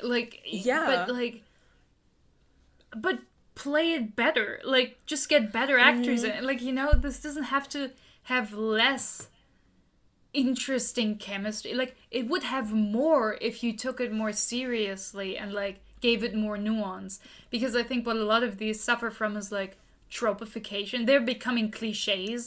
They rely so heavily on like the implications of certain like setups that they don't make the effort to actually follow through and actually create the thing. They're just like gesturing vaguely in the direction, or like, hey, you know this, you like this, it's fine. Neither of us needs to do the work to actually make it, you know. That's How about we do this? Yeah. No, I totally agree. Yeah. A lot of times so I know that I just said we can't just blame the books, we have to blame everybody. You're like, but I blame the books. But in this instance, you people shouldn't, but I will. I blame the authors of the books. The books are not at fault. The books are never at fault. It's always the creator. It's always the author. I mean, yeah. Obviously. If you look at it like this. But I think that on average, totally agree that they could be done better. Especially hard on what you said with the consequences of actions. Because that in itself will teach whether it's good or not. If you leave it without the consequence, it's like, that's not so cool. If you leave the consequence in there, that's good. With an easy example, or like, I think an example that most people will be familiar, which would be Feyre's reaction to Tamlin's actions in the second and first book. It's not just all happy rainbows. It's her seeing that this guy whom she loves does fucked up shit, and him doing that fucked up shit has consequences for their relationship. It's an easy action and reaction. Which makes everything quite clear. Yeah. You know, there's no guesswork you have to do. And if would that be incorporated a lot more times than that toxic relationships need that sort of dynamic. You can't just have the toxic. Like, quite frankly, if they don't, then where's the fun, right? Like, where's the drama if the you know, problematic behavior doesn't have a fallout? Where's my entertainment then, Jennifer? Where is it, Shelby? It's boring as shit, is what it is. Yeah. Stop it. Do better. I don't know if that's a dumb thought, but it feels like they neglect the relationship part in the toxic. It's just toxic. There's no relation towards each other. That plays out. You have the sexual relationship and you have the I'm a toxic person, but it doesn't. Oh yeah, absolutely. A lot of them neglect like emotional components to a relationship. They just don't bother building it out because they're just like, oh well, you people know what that's like. That's also what I feel like with a lot of, you know, current books that are coming out, which are all marketed as enemies to lovers or whatever. But either they're just straight up not enemies at the beginning, or like the way to the lovers is so badly done and so just like they just mostly skip it and they're just mildly gesturing at like, oh, you know how that goes, you know, let's get to the good part where they're together and everything's cool. My biggest gripe with these enemies to lovers tropey sentences like, who did this to you? These scenes don't hit if you don't have the build-up. Yeah. It's like, the who did this to you doesn't make any sense if this is, you know, just them seeing each other a couple of times. There needs to be more. Yeah, it's like it hits like some kind of general curiosity of like, oh, crazy, who did this? Huh. Me finding like some trash on the street being like, who did this? I don't like this. When you think about Nightbane, right? And Grim I do often and then I laugh. When Grim does the who did this to you? After Isla is like ambushed by the second time she goes to the fucking night market that's happening during the day. It doesn't hit because their interactions beforehand were always very curt, very short. You know, because Isla was like, I do not want to interact with you actually, and Grim is like, stop bothering me, honestly, I don't want to. So him saying as the savior, like, who did this to you? It feels like a cop asking, "Oh, who did this to you? We need to find the perpetrator down the street." I mean, not like a cop, because a cop would be like, "Oh, well, you probably deserved it. What did you do to make them do this?" A person of the law. Somebody who has to arrest a gentleman someone. Detective, yeah. A detective. You know, it just doesn't No, work. it doesn't. And a lot of these, what you said with the tropification, like they're working through a list, but they're not feeding that list appropriately. Yeah, they're not doing the work. They're just like, they want the result, but it's like they've seen those like short snippets that people put under POV playlists or whatever, and or in the comments of videos about like specific dynamics, and they're like, "Oh, this hits just by itself," and it's like, no, it doesn't. Like, write that down. It doesn't. Like, the words themselves are not magical. Who did this to you is not a sentence that immediately makes me go like, "Oh my god!" It's like, it's meaningless if the person asking doesn't have a relationship with the person they're asking it. Like, the burn doesn't, like, hit if it wasn't a slow burn. Like, you need to do the work. It's not enough that they looked at each other and said, "Wow, that guy's attractive." It's not enough. That doesn't mean anything by itself. It's that's the problem I have. There's a lack of, and that makes it sometimes not be able to venture into toxic, and just makes it abusive, because you don't have the actual interaction. So it feels more like this random guy who just wants to hurt the main love interest. It really, like, because you're lacking the interplay, it's just like, it feels so much more one-sided if your main character doesn't react much or doesn't do much themselves. Yeah, no, absolutely. Absolutely. I'm just looking at this. I think we had a second where you mentioned it, but I think I want to, like, talk about the fandom point again, because I think we... Yeah. Because I think that's also a really interesting aspect. Because, again, I do think... Like, I do empathize to a degree to people who find these kinds of relationships off-putting and them being so popular, especially when then a lot of super fans are also, you know, perpetually, like, being like, "Hey, isn't this so good?" And you're just emotionally, "No, it sucks. What do you mean it's good?" And, like I think there's a miscommunication, because, like, a lot of the times when fans are like, "God, this is so good," they mean, like, it's entertaining, it's emotionally satisfying to look at. They're like, "Isn't this fun to squeeze my favorite, you know, chew toy and hear it make squeaky noises? Like, isn't this enjoyable?" And you're just like, "This poor squeaky toy, why are you doing this to it?" You know? Like, there's a disconnect where you're like, but why would you enjoy when a character, like, is treated poorly? And it's like, it's not about that. It's about the general dynamic, right? Like, it's about the entertainment value. It's also because not everybody... Coming back to you don't have to write a dissertation why you like something. You see somebody say something, you're like, why would you say that? But you don't have the full... Yeah. It's a paper abstract. You don't have the full thing. I mean, you know? Especially on stuff like Twitter or TikTok, if something is part of a series or something of, like, tweets or short TikToks where people are saying something, you're just like, what kind of insane statement is this? What do you mean? Why would you say that? And, like, in context, it makes way more sense.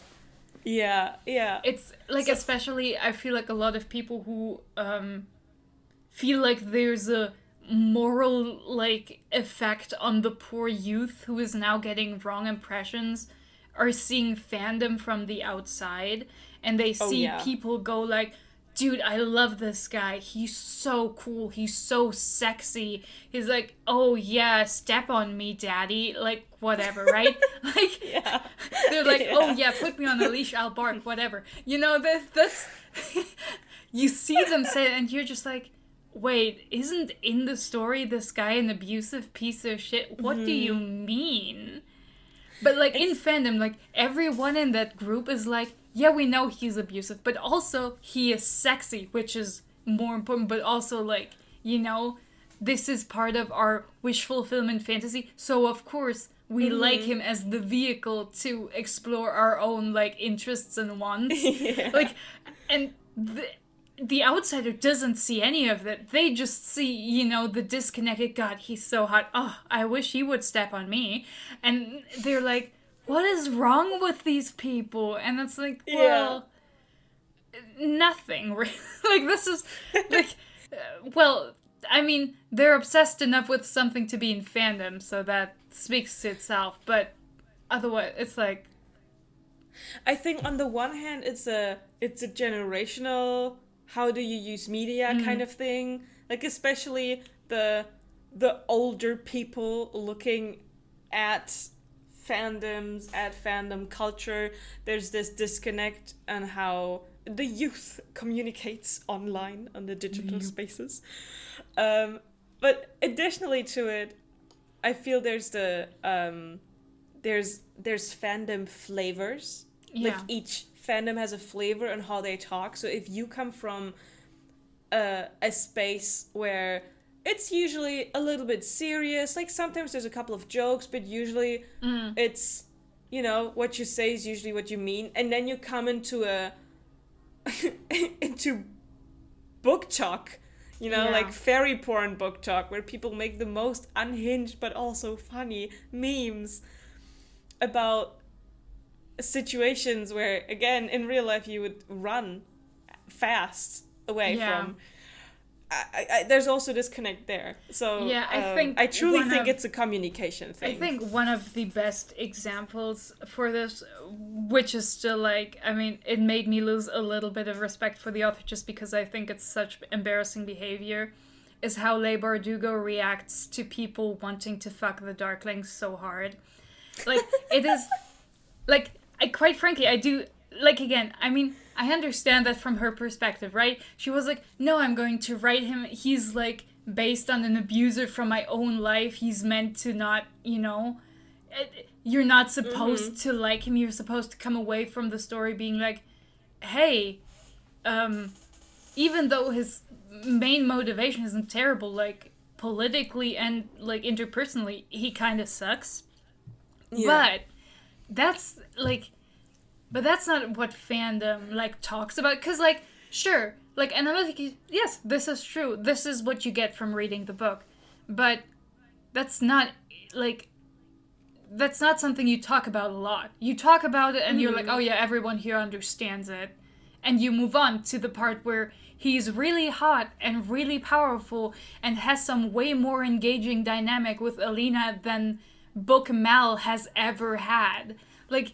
The fact that Leigh Bardugo took time out of one of the sequels to once again point out that the Darkling was a bad guy and that you shouldn't like him is just like, girl, people just think he'd be a great daddy dog. They're not here because they think he's a good guy genuinely, right? Like, and also they would be a lot less horny about him if Mal wasn't 1, boring, B, unpleasant, and C, unpleasant in a way that uncomfortably reminds teenage girls of their own boyfriends who kind of sucked.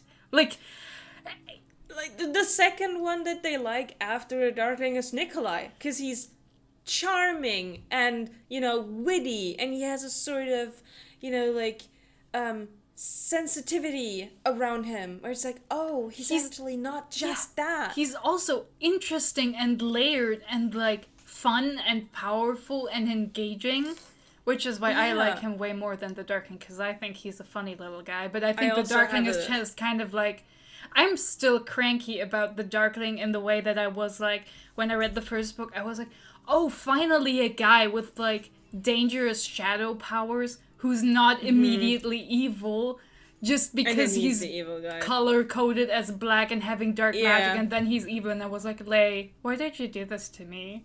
I thought we had something here. I thought we were going to deconstruct stereotypes but no.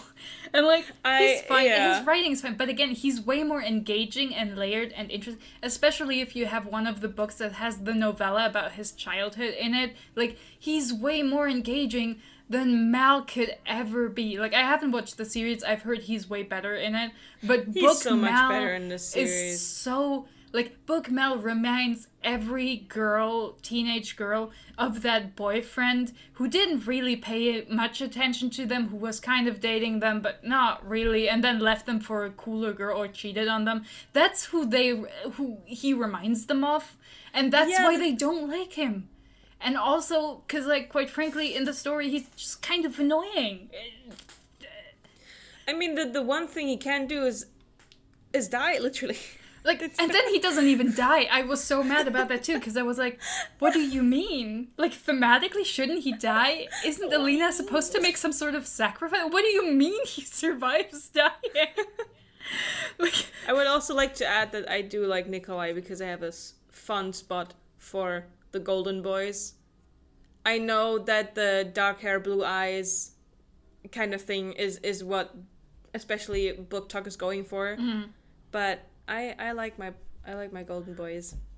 After I read the Goodreads trilogy, I am a firm Nicolina stan. I'm like, listen, in my heart, I'm honestly still so fucking pissed that we're not getting a Shadow and Bone season 3, because every single time the adapted media is starting to diverge from the source material is, at least for me, the part where it gets interesting. Yeah. And we got the Alina Nikolai wedding.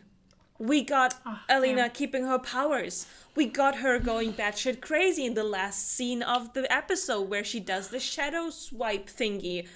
And in her face you can see like she's distraught, but she also liked it. God, I wish I had still been really into it when the series came out. I was so... When I saw it, I was so fucking excited for the third season. I was like, yes! Yeah. Please! My table is empty. Feed Serve. Me. Yeah. But... And then they didn't. Then they cancelled your order. And they didn't cancel the order. They took down the restaurant while I was on the toilet. Came out and it was just gone. I mean, I'm not that like emotionally involved with the Shadow and Bone show, but I'm always quite cranky when a good concept gets ripped away from me. Yeah, no, I understand. I totally get that part. Yeah, because sure, I could think of it myself, but I like when other people take the brunt of the work. Yeah, and then I get to just enjoy it. Absolutely. So that's a little tangent there on the Golden Boys of Bookstagram. But yeah, I understand. Yeah, there's Leigh Bardugo in the sense where in one way I do understand, but on the other hand I'm also like, girl, you wrote a book but you cannot control how people react to it. Just let it go. It's embarrassing to come back and be like, no, you didn't read my book correctly. Can't you see what I said? And it's like, you're an adult. Well, please don't do it. This is like, like me watching it, I feel embarrassed on her behalf. I'm like, oh no, this is embarrassing. Why would you do that? I think it's honestly it's totally fine for her to go on a book tour or during the Shadow and Bone thing. You know, she was also at all kinds of press conferences and stuff, and to reiterate, you know, the things that are important to her about her story. You can just omit the, by the way, you're interpreting it wrong part. Yeah, it's no, a little thing absolutely. You can omit, but and then your point still stands. But on another, I'm also just like, what do you mean you wrote a cool, dark, evil guy who's really interested in the main character and has a really interesting dynamic with her where they end up having a push and pull, and you didn't think people would go feral over it? Like, come on. Like, at this point, I'm like, what do you mean you didn't expect this? What? And that's the thing with the toxic relationships in general. Yeah. Like, what do these people expect for others to not go feral over it? Yeah, as long as it's not too abusive and too hardcore, of course there's interest in it. Coming back to the beginning of the video, like, of course. Yeah, and like it's engaging. Again, especially if you know, people, all these traits that are very common in these kind of abusive love interests are also traits that hegemonically are considered good for men to have. Control, power, drive, being aggressive, actively pursuing. These are all things people already subconsciously, because they live in a society that, values these things. They also value them on a specific level. Like, it feels normal that this would be the kind of behavior a man shows. So having it exaggerated isn't jarring. It's not strange. It fits perfectly in the mold, and especially if you then end up, with this kind of, idealized, I guess, abuser, where, like, the story that the victim tells of that, it's like, oh, they're only hurting me because they care. Because in those stories, that's true. Yeah. And then it's way more understandable, especially if the world building around it gives, justification to it. And then it's like, well, is it good technically? No, but in the book it makes sense for a character to do that, and it's not off-putting because there's good reason for it. Yeah. That ties in, I would say, with the media literacy. Yeah. If you arrive at a point in a book where, usually due to also the age appropriateness, again, when you arrive at a part where there's not too much of a, this is not like the worst kind of behavior, because outside factors make it appropriate. That's the point where you have to be old enough.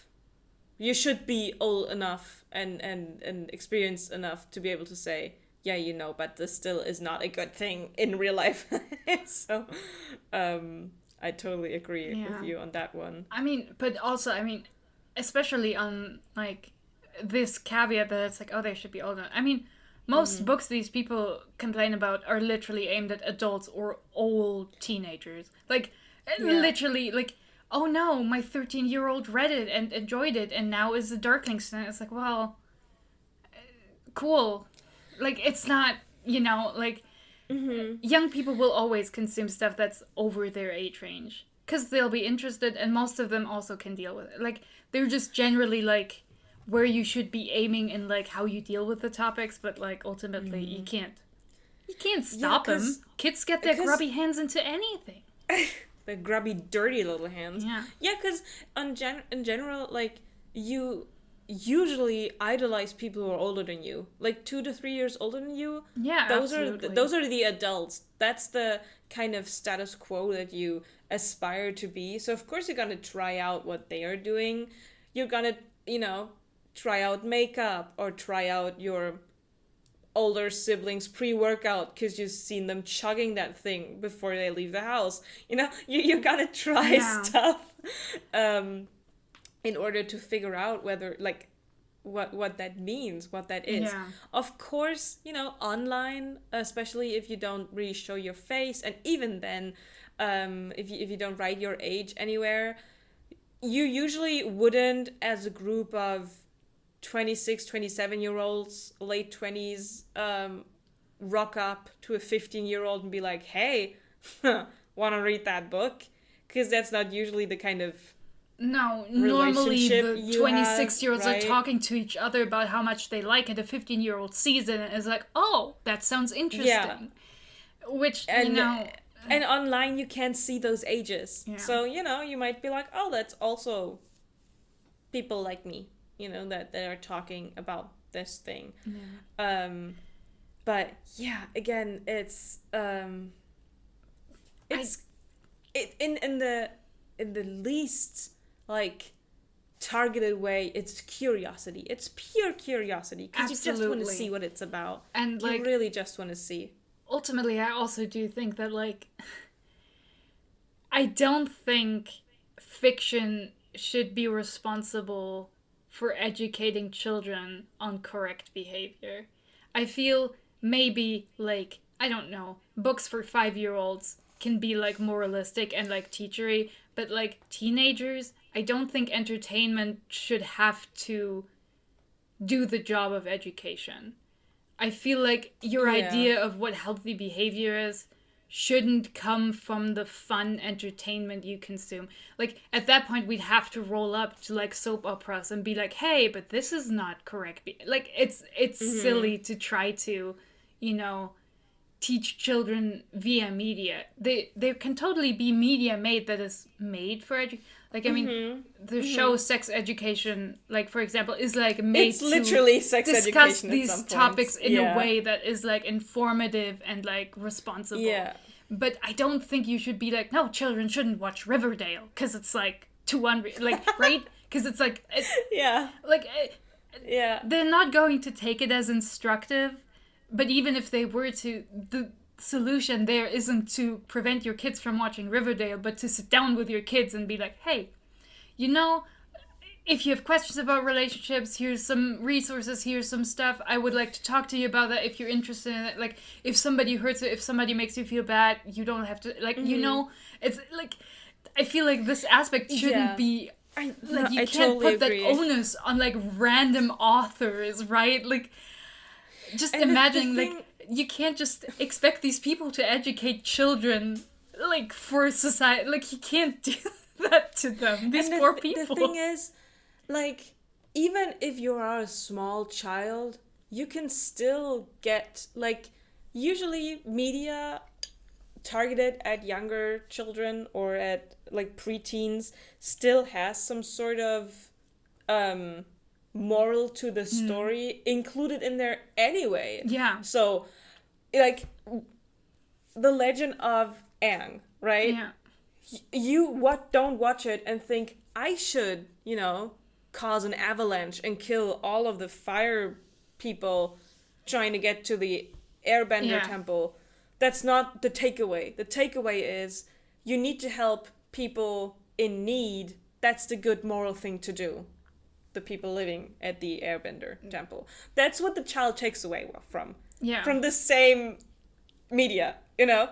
So you don't have to be, like, as obvious with it. And it doesn't have to take away from what you're wanting to show. It's easy in that sense. It's easy to not fundamentally fuck up that one job you have. Yeah. When creating that. So, but also if you do that, you know, there will be cynical people online who complain that there wasn't enough murder, because in a real life war situation, murder would actually be acceptably, you know, an acceptable action in that area. You know, like, it's like you need to know what audience you're writing for and what the genre expectations are. Mm-hmm. But it's also just like, in the opposite way, it's like, dude, if you're going into the romantasy section and the described relationship, like, the blurb on the cover already gives you the vibe, like, I don't know what to tell you, man. Like, yeah, that's just how it's gonna be. And again, like, I wouldn't, like, again, I don't have children, I don't want children, but, like, I think it is entirely irresponsible to offload the responsibility of teaching your children what healthy relationships look like onto random authors who just like writing fun stories. Like, this is insane to me. There is so much fiction and media that is specifically marketed as educational and informative and, like, you know, in that sense. It's the same as, like, you don't take your ideas about relationships from romance, and you shouldn't take your sex education from pornography. It's pretty simple. Like, these things aren't made for that. So quite frankly, you should not expect it from that. And I also don't think the consumers most of the time expect it from that. And honestly, I agree. I totally agree. And honestly, if you as a parent are concerned, there's nothing stopping you from reading that book as well. Yeah, just there's talk to your stopping kid. you Oh my God. from watching that, whatever they're watching as well. Yeah. You notice they're watching a TV series and you have no idea what it's about. Look it up online, watch it yourself.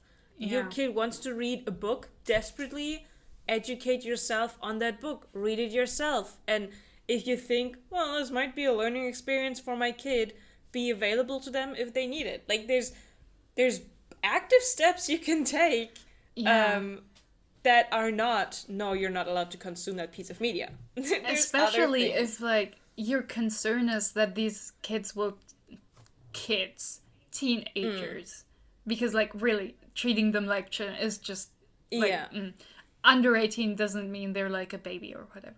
That these teenagers end up in abusive relationships or in situations that are bad for them.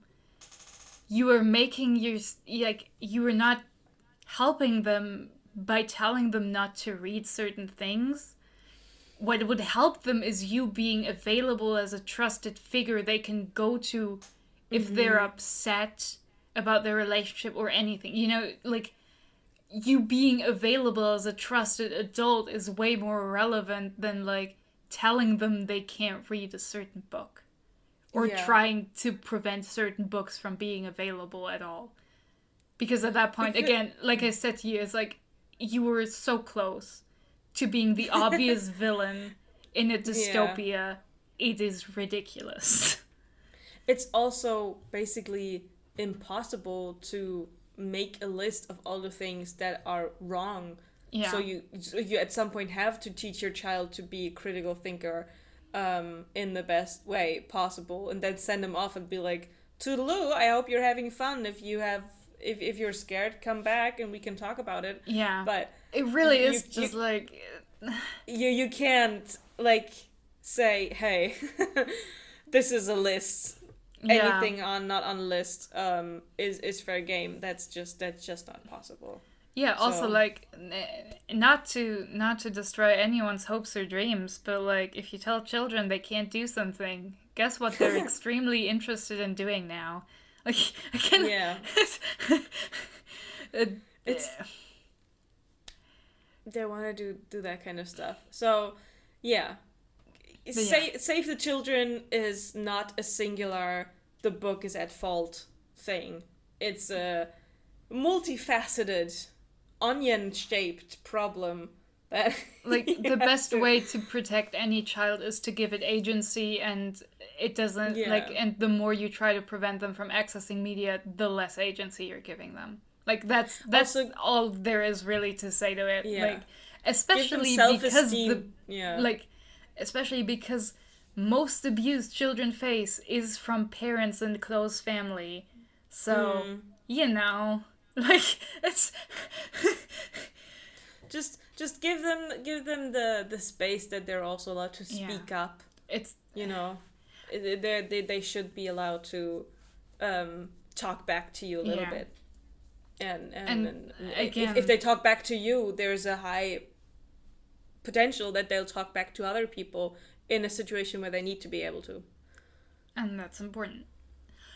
But yeah, no, it's like this argument that, like, it's some sort of, like, psychological danger that people read these things is so silly to me. I cannot stand it every time. Like, the more... These people are so annoying. Again, as I've said, the people who complain about it are the most annoying people online. I genuinely... There was something that is said so early in the Twilight video from ContraPoints, and I was like, all right, this whole video is done for me now. Like, that's it. Boom. Was...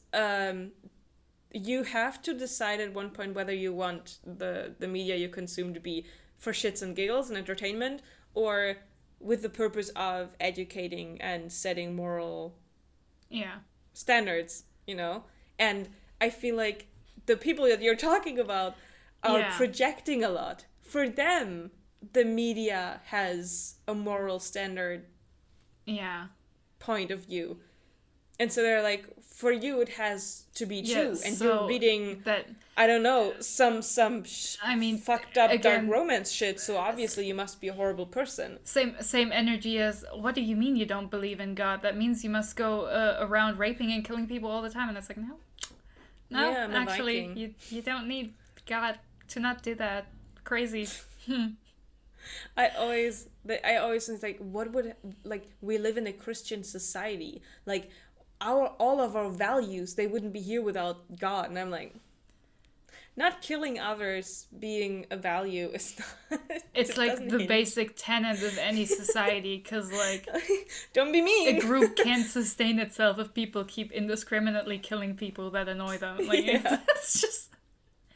But yeah. I mean, and if you define one person that ends up staying as a group, then... Yeah, it's just silly. It's like, girl, we've had civilization long before we had Christianity, and those people had also codes against killing and stuff, you know. Yeah, I understand to an extent. Again, the two wolves in my chest. I understand the concern, and the fear, because maybe, especially to those people, they have experienced that kind of situation where they would just copy paste a book relationship or a media relationship onto their own life and then ended in bad situations.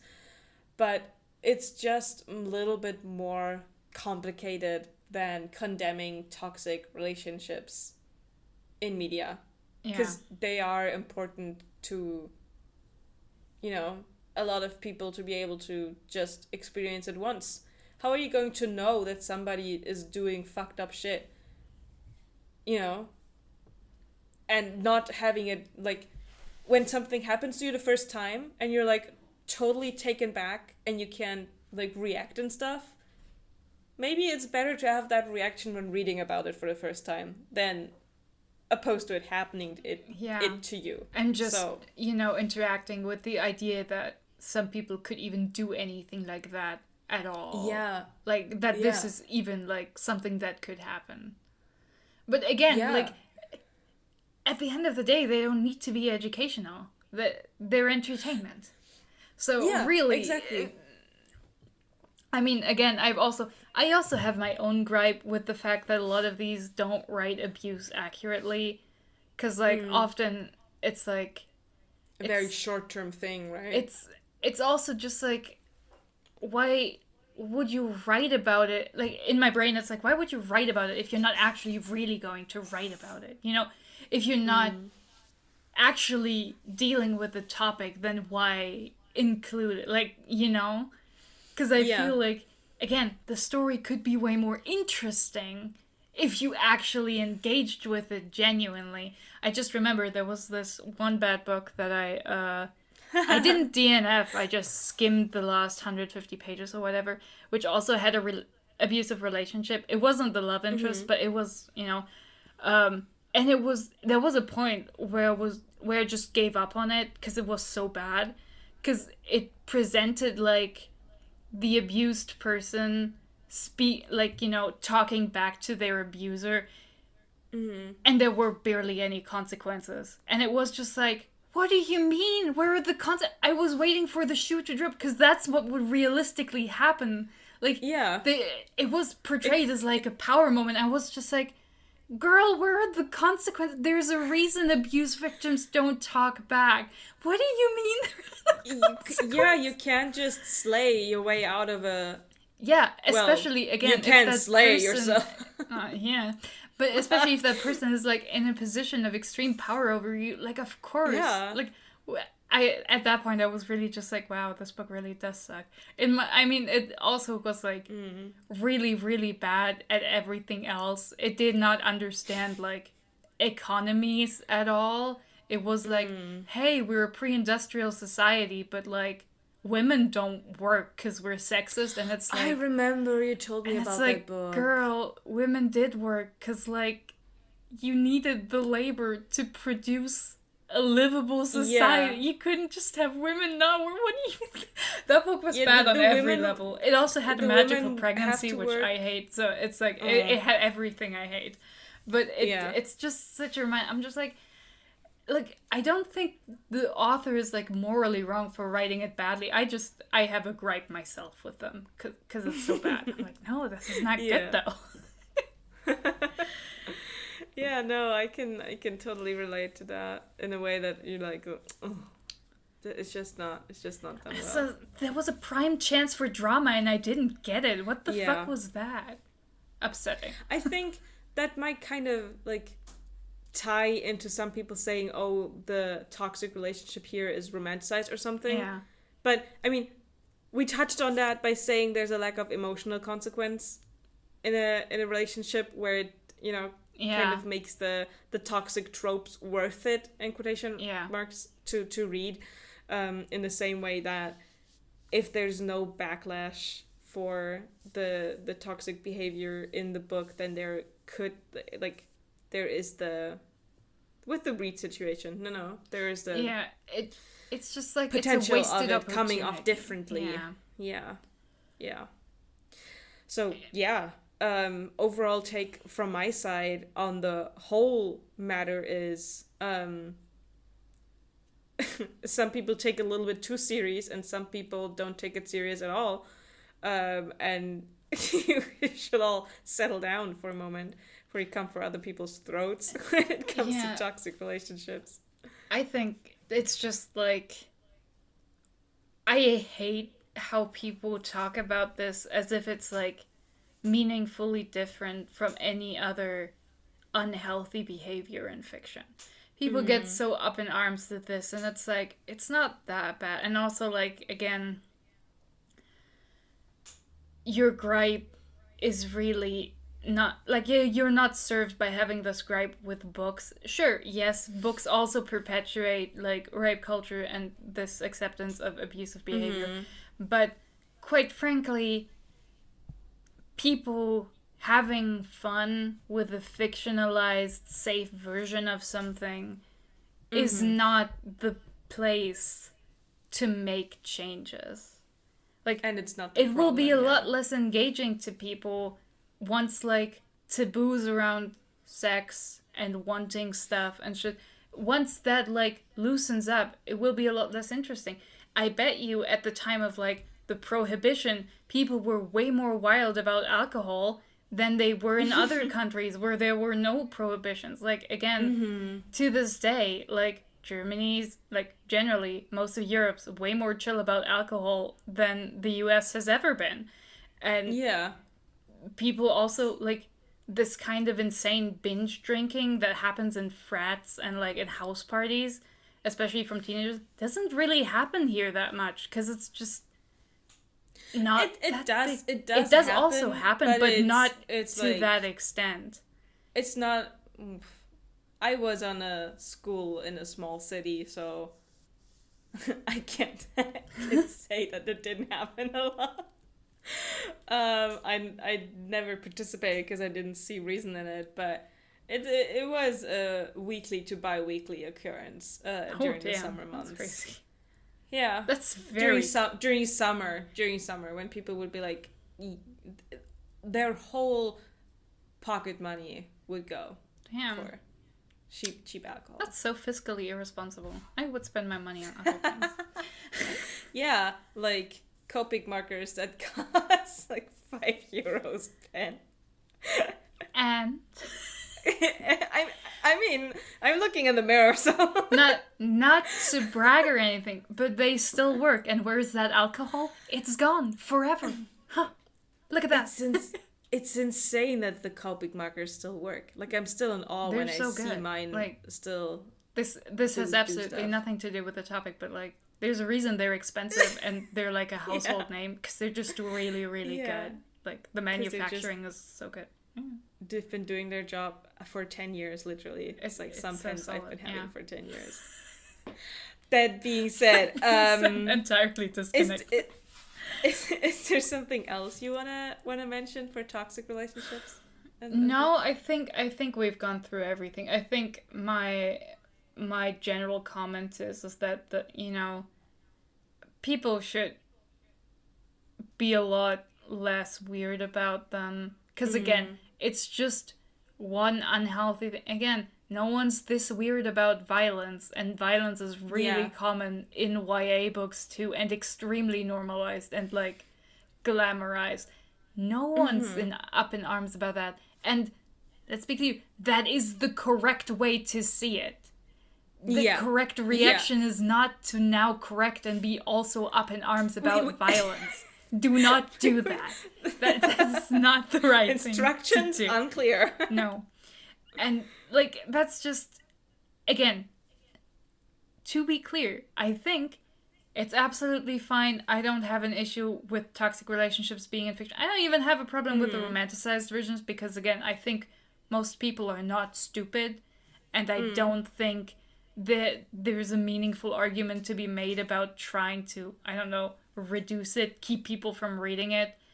I think it's kind of a non-issue, but I'm also like looking at authors and like cocking my gun, like, do better, write better books. What is all this garbage? Do better. I want better stories. Right. Do your job better. I hate that. No, I totally agree on that. And I think, especially in the online discourse, a little bit less focus on the weight of every single word, and a little bit more situational awareness of to who is writing, in what situation are they writing, and endorsing certain behavior in books that will go a long way. Yeah, and again, like the online activity is fueled by like the most extreme takes. You get more attention the more extreme you are. The loudest you get takes, more attention the more like correct in air quotes you are, and people are trying to moralize arguments where they're just like really saying, I don't like it because it makes me feel bad. And it's like, that's cool. Many things make me feel bad. I, for example, feel really bad when I have to eat nuts because they taste like garbage to me. And yet I am not pointing my finger at people and being like, you're problematic for liking nuts. It's fine. We'll have to discuss this afterwards, that you don't like nuts. Oh, I can explain it to you. There's lore. Okay. That'd be... Alright, that would be too off topic.